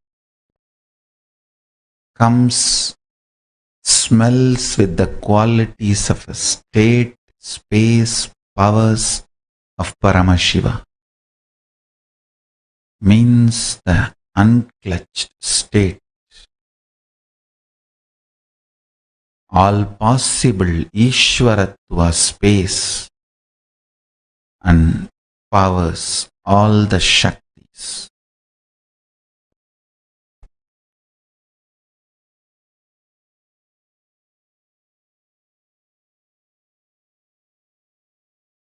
Cosmos.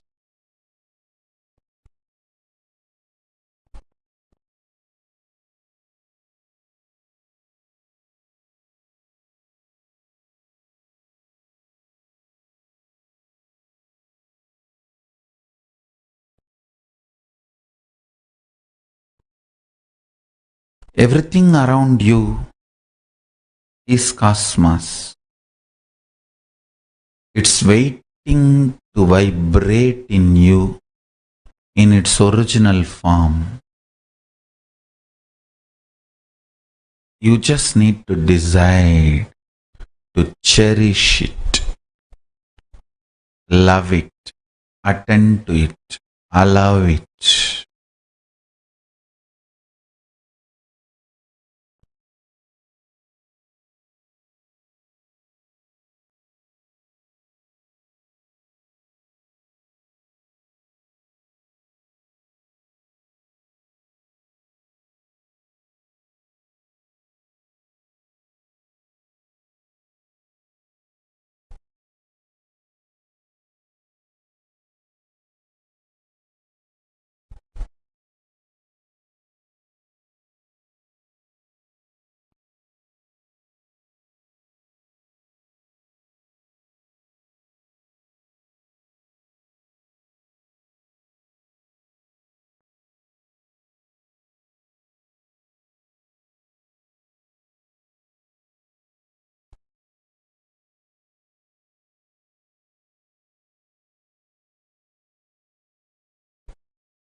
I'll give you very simple,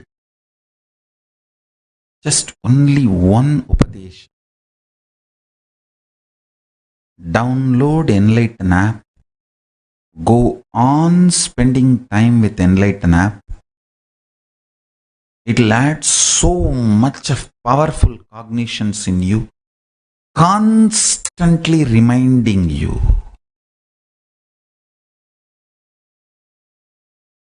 Understand the cognitions with which you operate,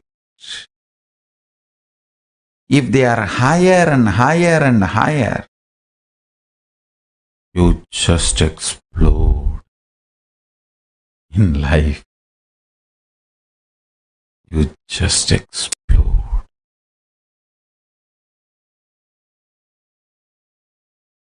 You reverberate in the very life of the cosmos.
Understand?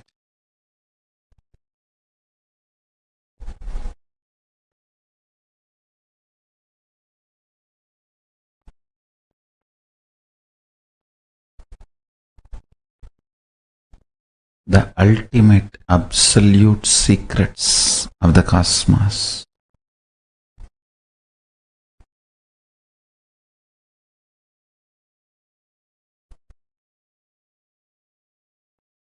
The ultimate absolute secrets of the cosmos.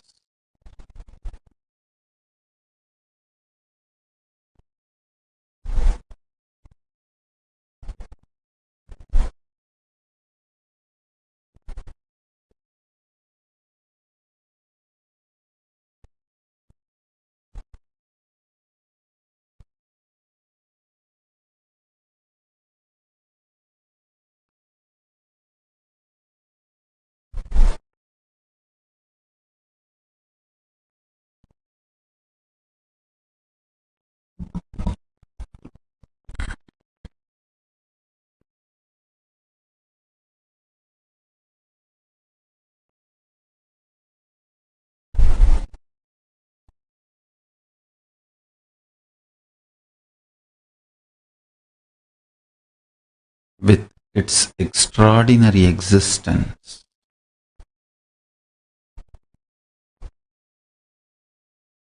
makes itself available continuously to all of us.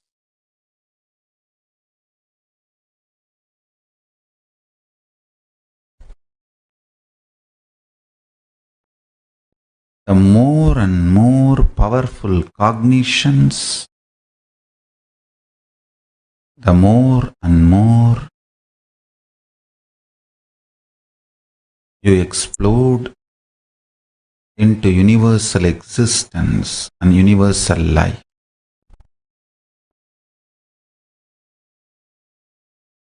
I am not singing poetry. I am reading the Akashic records. I am not singing poetry. I am revealing the Akashic records. The truths about the cosmos.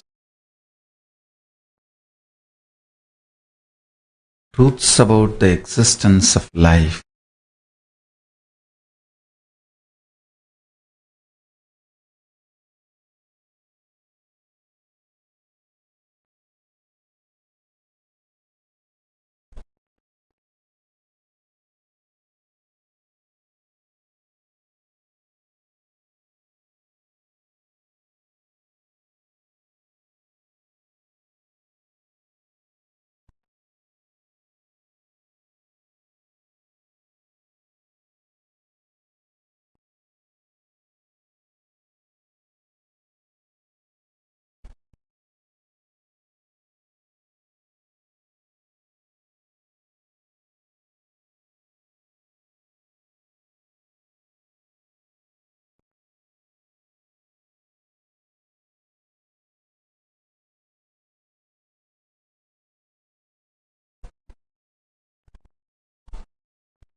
When I say nurture your consciousness, love your consciousness, attend to your consciousness, I mean adding more and more powerful cognitions,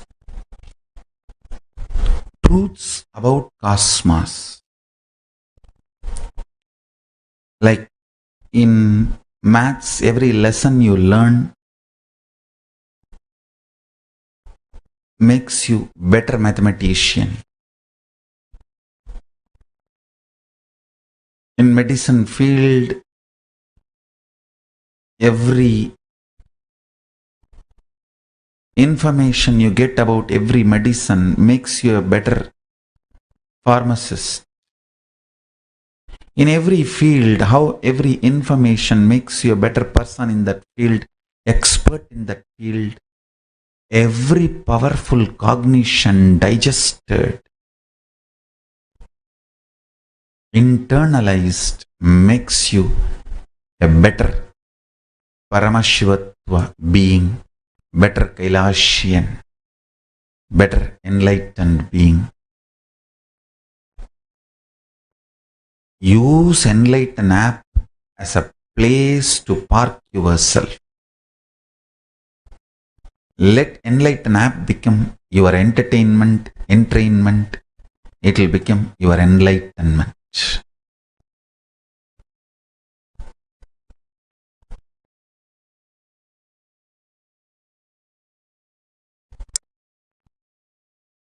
Whole day Enlighten app and Mahavagya will make you experience cosmos.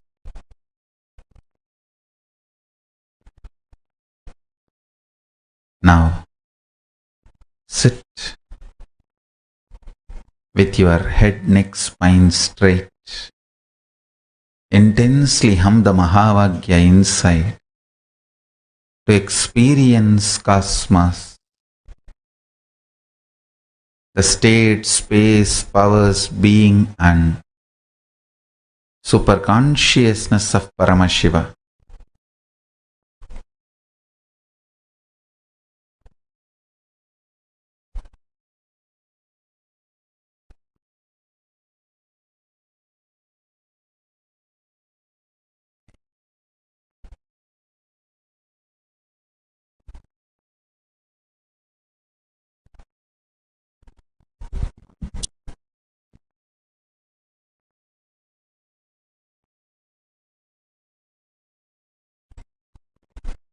I welcome you all with my love.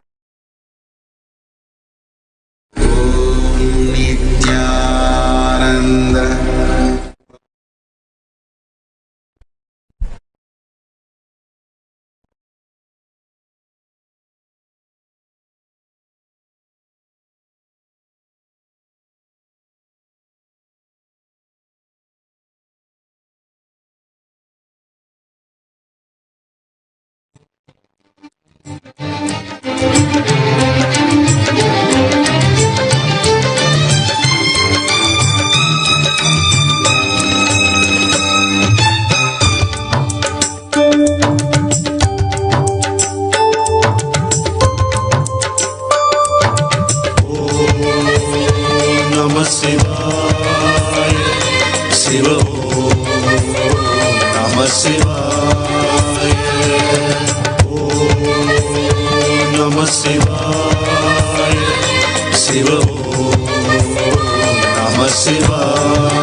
Sadashiva பிரம்மம் காட்டும் சதாசிவன் ரூபம் சராசரம் எல்லாம் உன் சரீர சம்பந்தம் சதாசிவ பிரம்மம் காட்டும் சதாசிவன் ரூபம் சராசரம் எல்லாம் உன் சரீர சம்பந்தம் சிவோகம் சிவம் என்றே நடமாடும் தெய்வீகம் கருணாகராவுந்தன் சரணாரம் என் சொந்தம் ஓம் நம சிவாய சிவ ஓம் நம சிவாய ஓம் நம சிவாய சிவ ஓம் நம சிவாய. சதாசிவ பிரம்மம் காட்டும் சதாசிவன் ரூபம். சராசரம் எல்லாம் உன் சரீர சம்பந்தம்.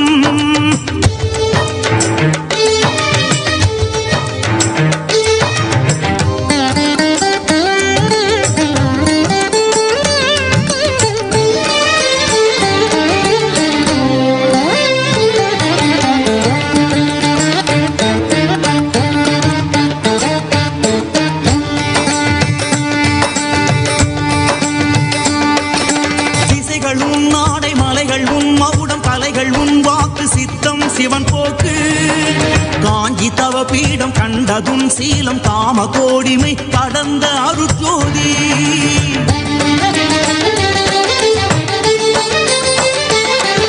திசைகளும் நாடை மலைகள் உன் மகுடம் தலைகள் உன் வாக்கு சித்தம் சிவன் போக்கு காஞ்சி தவ பீடம் கண்டதும் சீலம் காம கோடிமை கடந்த அருட்ஜோதி. வானம் வசம் இருந்தும் நீ ஊனுடம் எடுத்த சிவம் உண்டும் உயிர்த்திருக்கும் இந்த அண்டம் உந்தன் வசம். தண்டக மண்டலம் தாங்கும் பரகுரு மண்டலம் குண்டலி சிரம் தாங்கும் ஸ்ரீ குரு மண்டலம். சதாசிவ பிரம்மம் காட்டும் சதாசிவன் ரூபம். சராசரம் எல்லாம் உன் சரீர சம்பந்தம். ஓம் நம சிவாய. ஹர ஓம் நம சிவாய. ஓம் நம சிவாய. சிவ ஓம் நம சிவாய.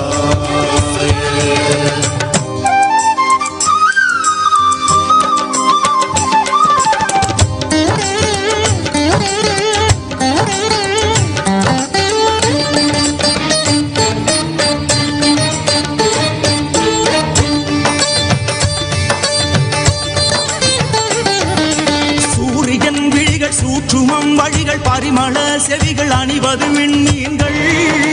படைப்பில் வேதமயம் பார்வை சிவயோகம் நடையில் கம்பீரம் ராஜ நரசிம்மம்.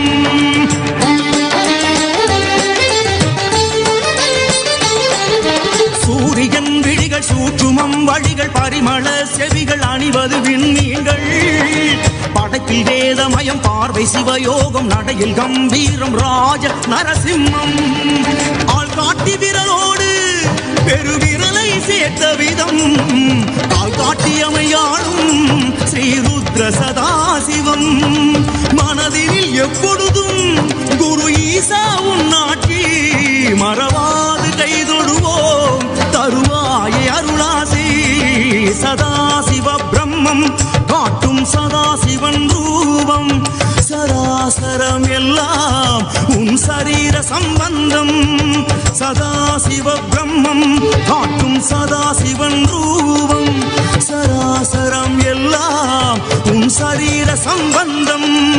சிவோகம் சிவம் என்றே நடமாடும் தெய்வீகம். கருணாகரா உந்தன் சரணாரும் என் சொந்தம். ஓம் நம சிவாய.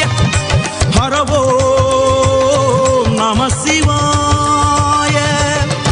ஓம் நம சிவாய. சிவ ஓம் நம சிவாய. ஓம் நம சிவாய. சிவ ஓம் நம சிவாய. ஓம் நம சிவாய. சிவ ஓம் நம சிவாய.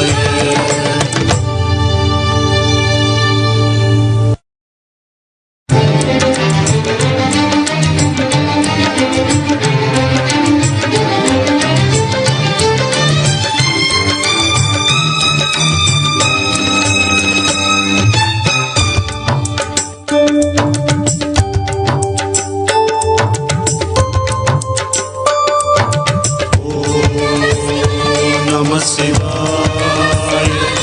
சிவ ஓம் நம சிவாய. ஓம் நம சிவாய. Shiv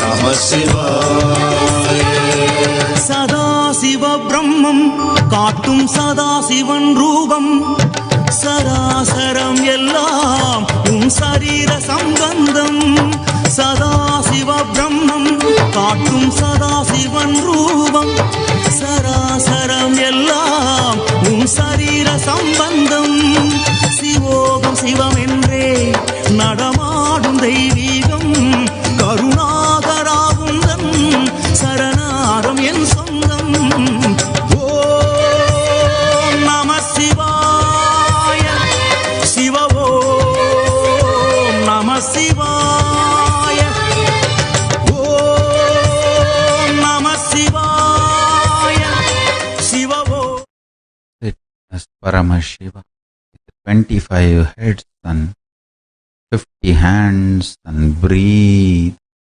Inhale and exhale through all the 25 heads. Be Paramashiva. When you vibrate with Mahavagya, Nityananda Paramashivoham. Be Paramashiva and vibrate with that Mahavagya.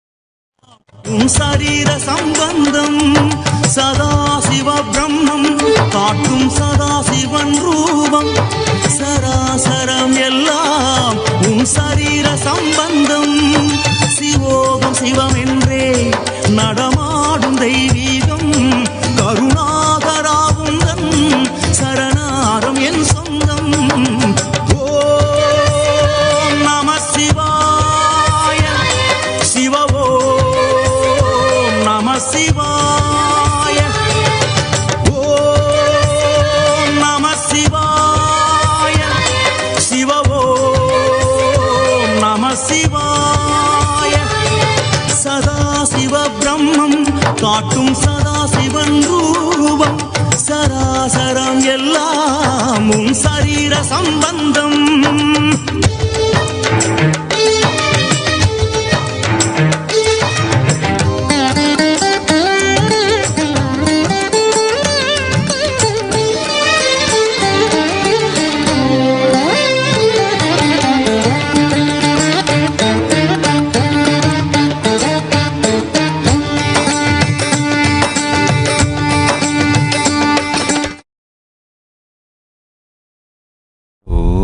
Om Nityananda Paramashivoham.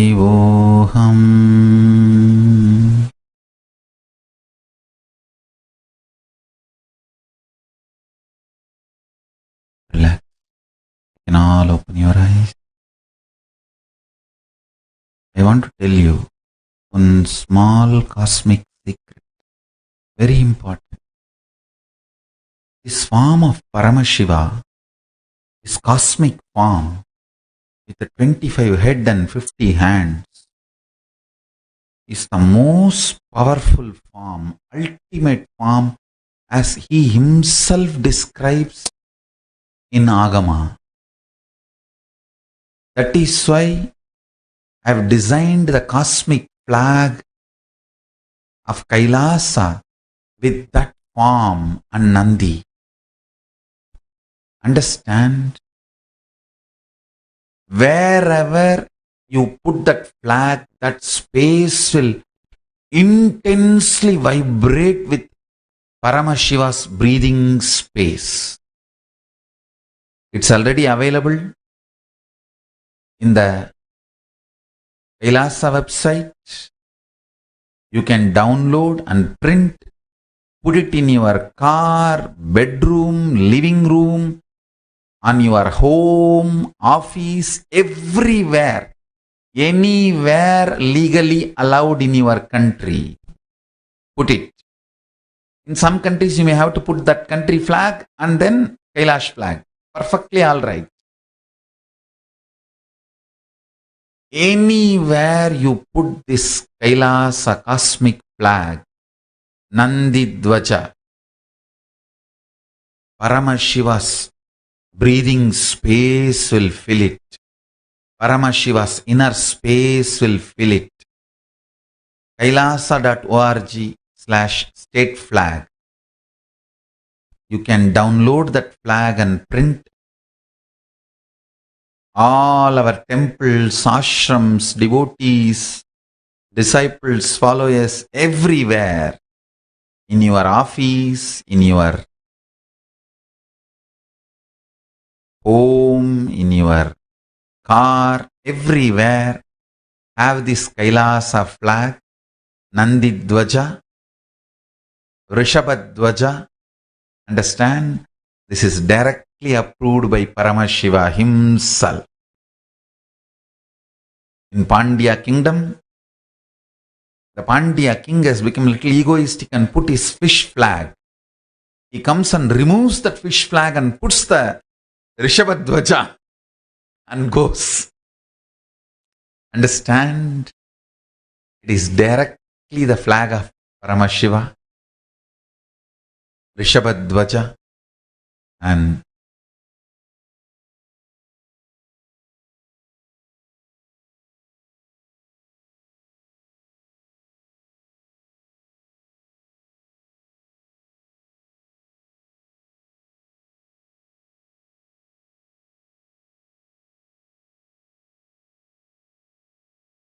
so put this flag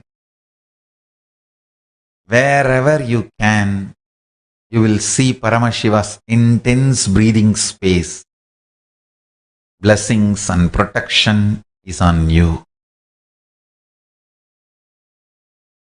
So with this, I bless you all.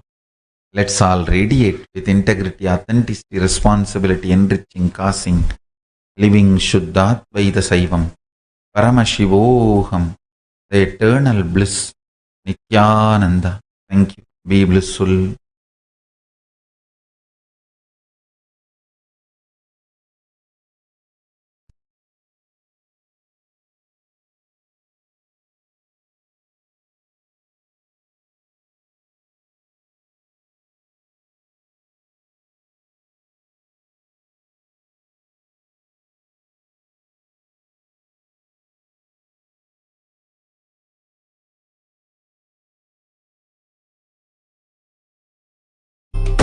परमशिवोऽहम्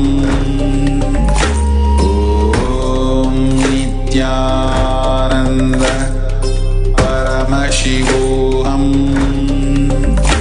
ॐ नित्यानन्द परमशिवोऽहम् ॐ नित्यानन्द परमशिवोऽहम् नित्यानन्द परमशिवोऽहम् ॐ नित्यानन्द परमशिवोऽहम् ॐ नित्यानन्द परमशिवोऽहम् ॐ नित्यानन्द परमशिवोऽहम्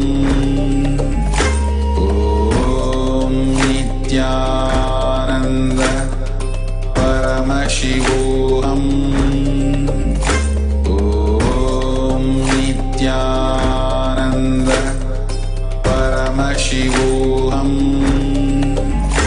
ॐ नित्यानन्द परमशिवोऽहम्.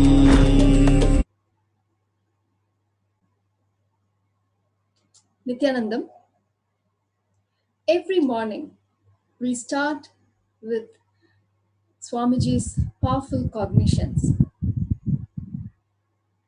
Not only knowing how to deal with our mind, but whatever situations that arises outside, just living the great truths of Swamiji.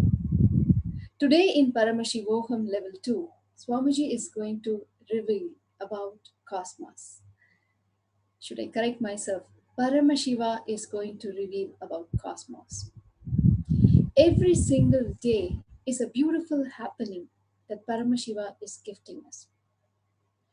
One of the most beautiful things that I have learned through Swamiji's life over the last more than 10 years is the life of Tyaga. When I first met Swamiji, of course, there is no clue about what is an incarnation, what is a guru, how to how to respect him, how to talk to him, nothing. And of course, the moment I saw, I realized that it is Paramashiva himself. Of course, for me, it was Lord Subramanian, that he has come. But just because of that doesn't mean I still know how to relate with him or talk to him or respect him or anything. So I had completely taken him for granted. My expectations were different because God is here. Life is going to be, different. But as things went on, things were not, happily ever after because of all the attacks that was happening on Swamiji. The peaceful life that we had in the Adinam was disturbed. His life was threatened. Everything that we knew as security was taken away. Yet, Swamiji came back and rebuilt. Whether the world realized his value or not, whether the world supported him or not, even if the media attacked him, even if the mobs tried to kill him, he went on giving and expanding and only enriching and making himself available more and more for people. He went on enriching and causing. As we were observing this, it took a while, for me at least, to understand the level of tyaga that Swamiji is doing. Of course, still I don't understand to the great extent that he is giving, but to my tiny brain or mind that I can understand, I can start realizing the tyaga that Swamiji is doing for us, for humanity. In spite of the abuse, in spite of the attack, he goes on giving. Tyaga is what is the foundation of his life. Through Tyaga, because of his Tyaga, he's creating the Sri Kailasa nation. Because of his Tyaga, he is available for us. Because of his Tyaga, Hinduism, as in its greatest form, is available for us. Now, Swamiji is giving us this great opportunity of Paramashivoham level 2 for us to experience the being of Paramashiva. Now, what is he asking for that? He says, do tyaga of your fear and insecurity. While the world happenings are in a way which causes fear and insecurity, Swamiji gives us a beautiful opportunity, demanding that fear and insecurity to be, given, to be surrendered, to do tyaga on that. When Swamiji announced the Paramashivoham level 2, there was so much of excitement. Yes, I want to be part of it. But when Swamiji said, okay, I will not make money as an obstacle, but do the Guru Dakshina, give the Guru Dakshina after the program is over.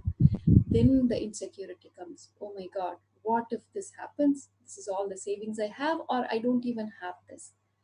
All the teachings, all the experiences that Swamiji has given, now is the time to use that, to go beyond our fear, go beyond our insecurity by doing Tyaga of. I remember the beautiful story from the life of Karaikal Ammayar. Her whole life is based on Tyaga. A great devotee of Paramashiva, one of the 63 Nayanmars, saints from Tamil Nadu. She, being a great devotee of Paramashiva, realizes that her life purpose is achieving Jivan Mukti, oneness with Paramashiva. So she does Tyaga of her youth. She prays to Paramashiva to give the body of an old woman so that she will not be pulled into the material life, so that she can completely focus on doing the seva for Paramashiva. And then finally, she has this desire, this longing to go to Kailasa, to visit Kailasa, to have the glimpse of Paramashiva. Of course, Paramashiva doesn't make it easy for her. He wants to test her to see how great her intensity is, how great her intention is. So she's an old lady.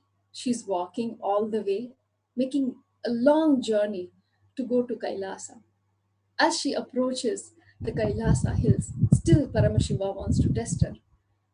So just as she's about to step on the Kailasa hills, she just notices that every step of the way there are Shivalingas.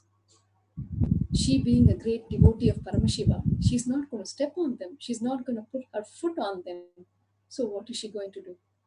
She just laughs. She says, Paramashiva, you think you can dissuade me with all these Shivalingas? You think I will return back without getting a glimpse of you, without seeing you?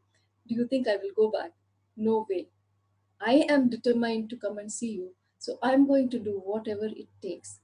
So she decides that she is going to walk on her head. She's not going to use her feet.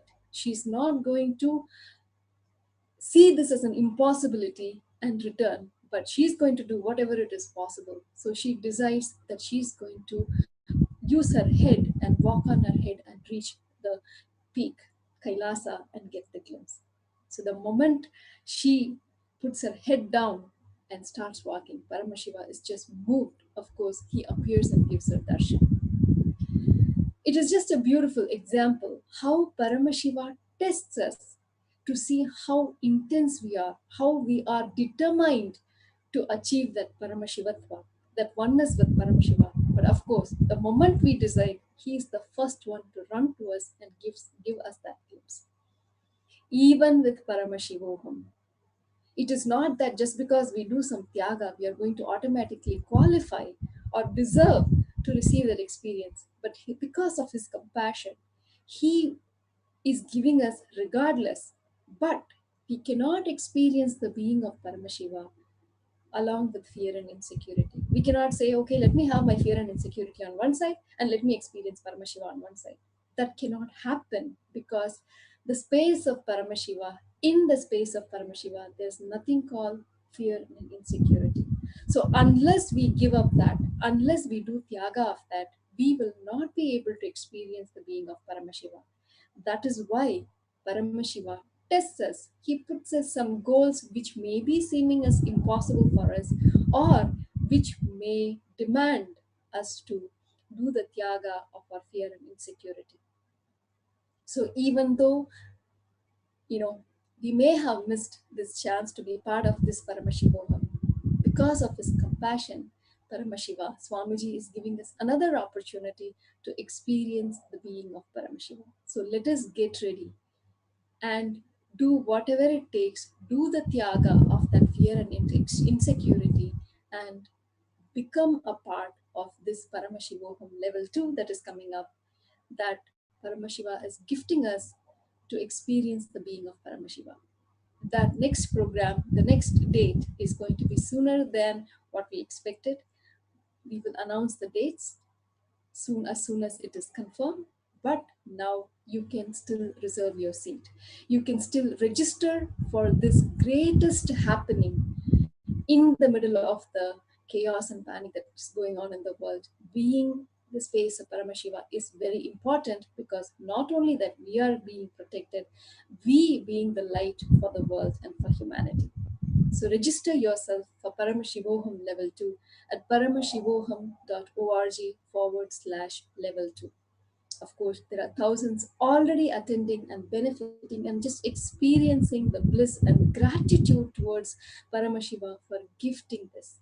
So today I would like to share one such experience of Ma Shraddharupa from France, sharing her experience, her gratitude of experiencing the Paramashivoham. Let us watch. Nityananda, here is Ma Nitya Shraddharupananda. I want to share my experience of the first darshan during the first day of Paramashivoham level 2, which happened just now.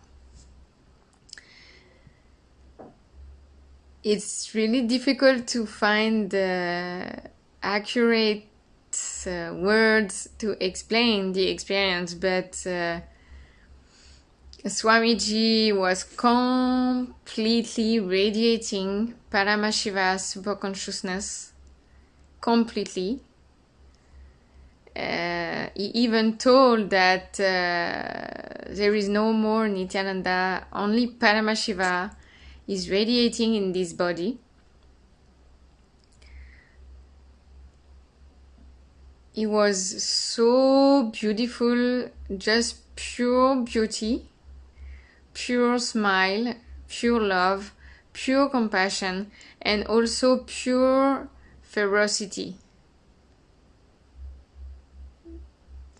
Beautiful, powerful space of the superconsciousness landed on planet Earth, on Bhuloka. And I feel so blessed. I really feel I am the favorite inheritor of the cosmos. I am Brahmanyan Bauputratam, because I was so lucky to witness this great happening, which will become part of the spiritual history, as Swamiji told, because it will be forever celebrated as a day of Paramashiva's being. It was an amazing darshan. I've never seen this kind of darshan before. Completely Swamiji radiating only Paramashiva's space, state, powers, being, superconsciousness. Only that space. So pure, so powerful. So it's such a blessing for the humanity, because Paramashiva clearly told he's going to heal completely humanity from this coronavirus. So we are so lucky. I just want to show all my gratitude to my beloved Guru, Nityananda Paramashivam, all my gratitude to Paramashiva to land it on planet Earth and to save the humanity from the ignorance and the suffering. Thank you so much. Nityanandam. Such a beautiful sharing of gratitude. When we do tyaga of our insecurities, what we get is bliss. Whenever we give up or whenever we do tyaga of anything to Paramashiva, Paramashiva only showers us more and more. Thousands are experiencing this bliss and gratitude for Paramashiva giving us this beautiful opportunity. All we need to do is whatever it is, the impossibilities or of time or whatever it may be, doing the tyaga of it. There's a beautiful story that Swamiji tells always. There was a man who was walking in the forest somewhere in the middle of the night, and he slips and falls, and somehow he catches on top of the hill actually. Somehow he falls and catches one tree branch, and he's hanging onto that branch to his dear life. He couldn't see anything. It is pitch dark. He just doesn't know what to do, and his arms are hurting. And he starts screaming to God, please help me, please save me. And then God responds. He says, okay, let go, I'll take care. He's like, what are you talking about? I cannot let go. I might die. So God says, no, let go, I will take care. Of course, this guy doesn't trust. He hangs on to his dear life. He hangs on to that branch, and whole night he is hanging on to that branch. Finally, it dawns, the day breaks. When the sun rises, he just looks down. The ground is just 2 feet down.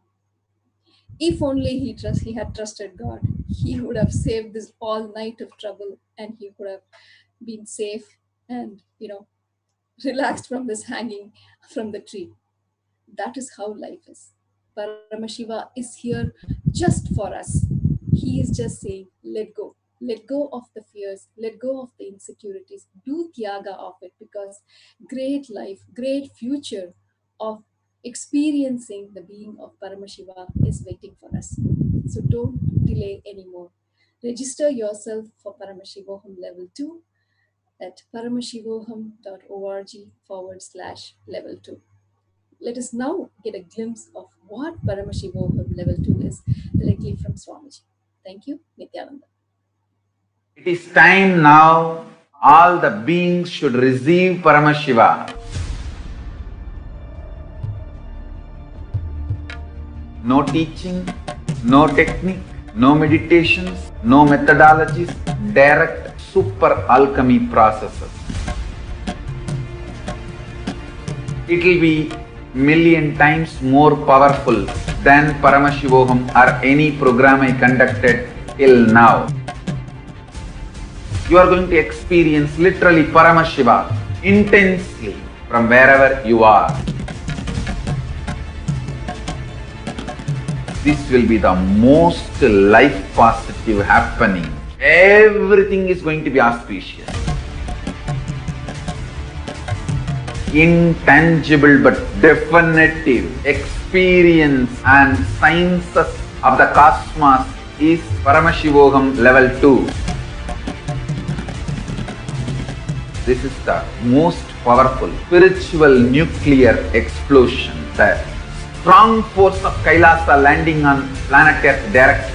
Intense phase of Paramashiva will be transmitted to everyone.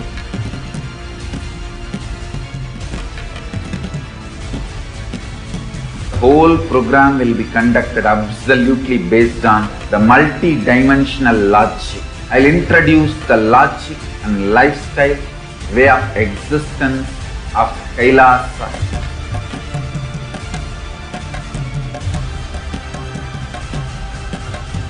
One thing I can be sure, you will not exist end of the program. I can guarantee that. Only Paramashiva will be there. You will all be manifesting Paramashiva. If 10,000 of us can sit together and manifest the being of Paramashiva, not only we will heal the coronavirus in the whole world, we will give a super conscious breakthrough to the world.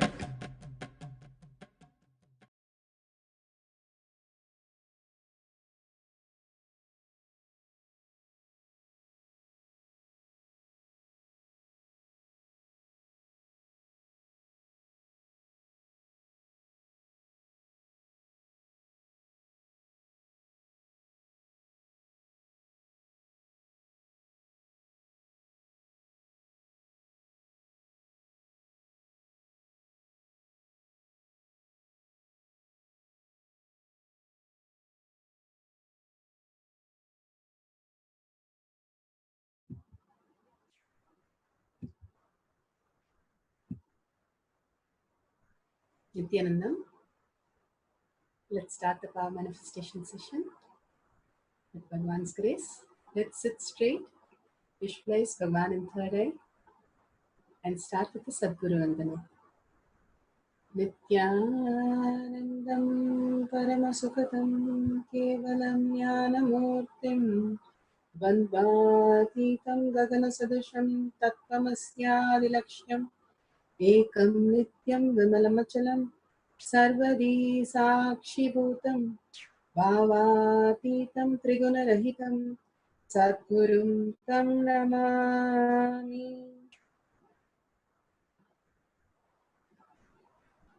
Nityanandam, welcome to Sri Kalasha Kotiyat Manifesting Power Session.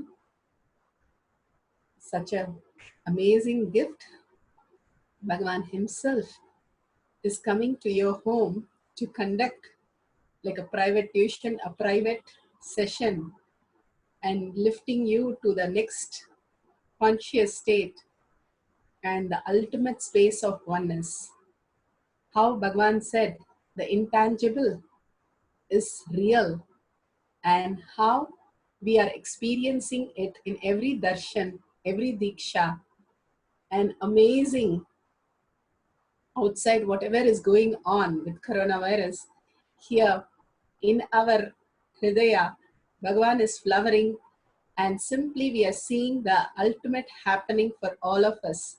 He's raising us and into the next conscious, superconscious state, the state, space, powers, and Sri Kailasha of Paramashiva in all of us. How he is coming down with no requirement except simple obedience and simple integrity. Such a beautiful space Bhagavan is giving all of us to make us understand the reality, higher consciousness, so we don't have to suffer. When something goes wrong, then everybody looks into what needs to be done. Until that, nobody realizes it. The same way, only when there is a pain, we remember that part of the body. Otherwise, we don't remember.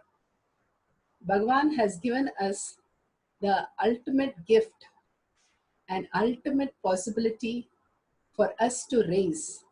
Just enrolling the program is not enough, but seeking for it. The highest seeking, bringing that highest seeking and being in the simple integrity with Bhagavan. Again and again, he makes us understand that power manifestation is a way of living as gods and goddesses, not reactionary assumption, and something just happens to us.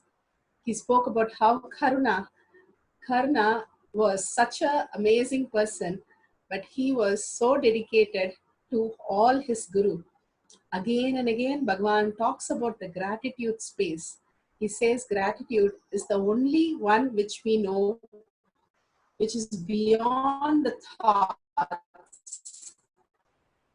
And simply we can experience the higher reality, the beautiful space of gratitude. One flowers with a deep seeking, one receives Bhagavan to himself. Again and again, understanding the space of gratitude and space of Bhagavan giving us the ultimate gift. If suppose somebody gives you the most expensive car or the most great job, how we will be so happy to show that, wow, we are something special. Here, Bhagavan is making us gods and goddesses just like that, at our home, at our convenience, and simply making it happen possible for each and every one of us, and making the whole world into a new conscious space. Now, he said, we are all ready. And simply, so many people now are ready to receive it, seeking for it, and being in the gratitude simply makes it happen. With that beautiful space, let's start the Shastra Pramana.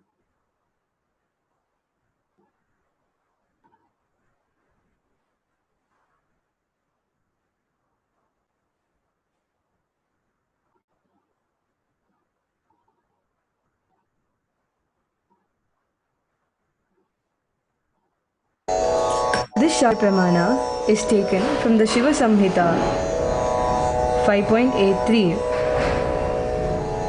Jnananya cha pratimam tasya trikala vishayam bhavet dura shrishti dura drishti swechaya kagatam vrajet ज्ञानन्य च प्रतिमं तस्य त्रिकालविषयं भवेत् दूरसृष्टि दूरदृष्टि स्वेच्छया खागतां व्रजेत्. So beautiful. Here, this is from Shiva Samhita 5.8384. Bhagavan translates it. He gets immeasurable experiential knowledge, known the past, present, future, as Duradrishti, the power to listen to anything at far off distance, great distance. Through the Shishti, power to have direct vision of anything at a great distance, anywhere, and power to walk and move in air by own will, like Khaga, flying bird. This is an amazing power that Bhagavan has given us to understand how, when we are in oneness with Bhagavan, how he says the intangible, how it is really directly benefit, directly it is what is the resource Again and again, he reminds us the higher cognition, the higher reality, and the only reality which is existing, and pulling us from this delusion which is continuously grasping us into suffering and into struggle and into all the miseries and making us feel it's completely real. Here, Bhagavan talks about the Dura Drishti and the Dura Shrishti, the able to see past time and able to see at a very far off distance. Sanjaya in Mahabharata was able to see the whole war and narrate it to Dhritarashtra,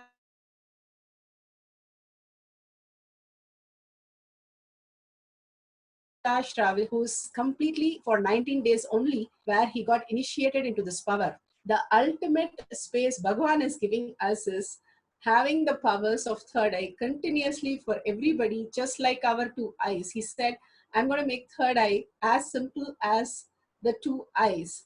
And we are seeing it in Balasans. They are able to do anything at any distance simply as though they are doing it from their normal eye in front of them. All these possibilities again and again open up, and we understand the way we understand that past, present, future, and how he is going to tell us the ultimate space. Each of the jnana, each time we get a click, that is the beauty of the jnana that Bhagavan gives us. We don't go back to the old way of thinking. How once we are human, we don't go back to the way of monkeys and go climb a tree and stay there. Same way, each of the great truth that Bhagavan gives us, we start understanding the higher reality, and there's a conscious maturity why things happen the way it is and how we are existing in our dream and how we need to wake up. The only thing is the deep seeking which is required. What we perceive is what we start understanding. If I'm very particular about math and I'm sitting with a math book and math class, if I go and sit in a social class, I will not grasp what social teacher is telling me. I would grasp more in a math class. It's exactly same. If we are deeply connected to realize the higher reality and continuously living that and consciously living that, then when Bhagavan talks about all these great truths, Bhagavan says we'll align to the higher reality and grasp the intensity, the way Bhagavan is presenting to us, and simply understand that it is possible for all of us to realize the higher reality. Again and again, he is doing the greatest gift. He is bringing the greatest gift to all of us to experience the higher reality. Just in the space of little seeking and in oneness with Bhagavan, we are able to manifest all these. If we are starting to live in the higher reality, how would that be? Now let's go to the instruction.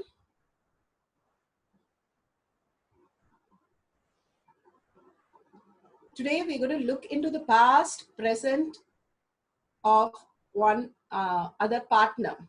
So you can first have partners, or if you don't have anybody, you can write about their past of somebody you know who you can verify, and then you can call up them and ask for these instant happened in their life.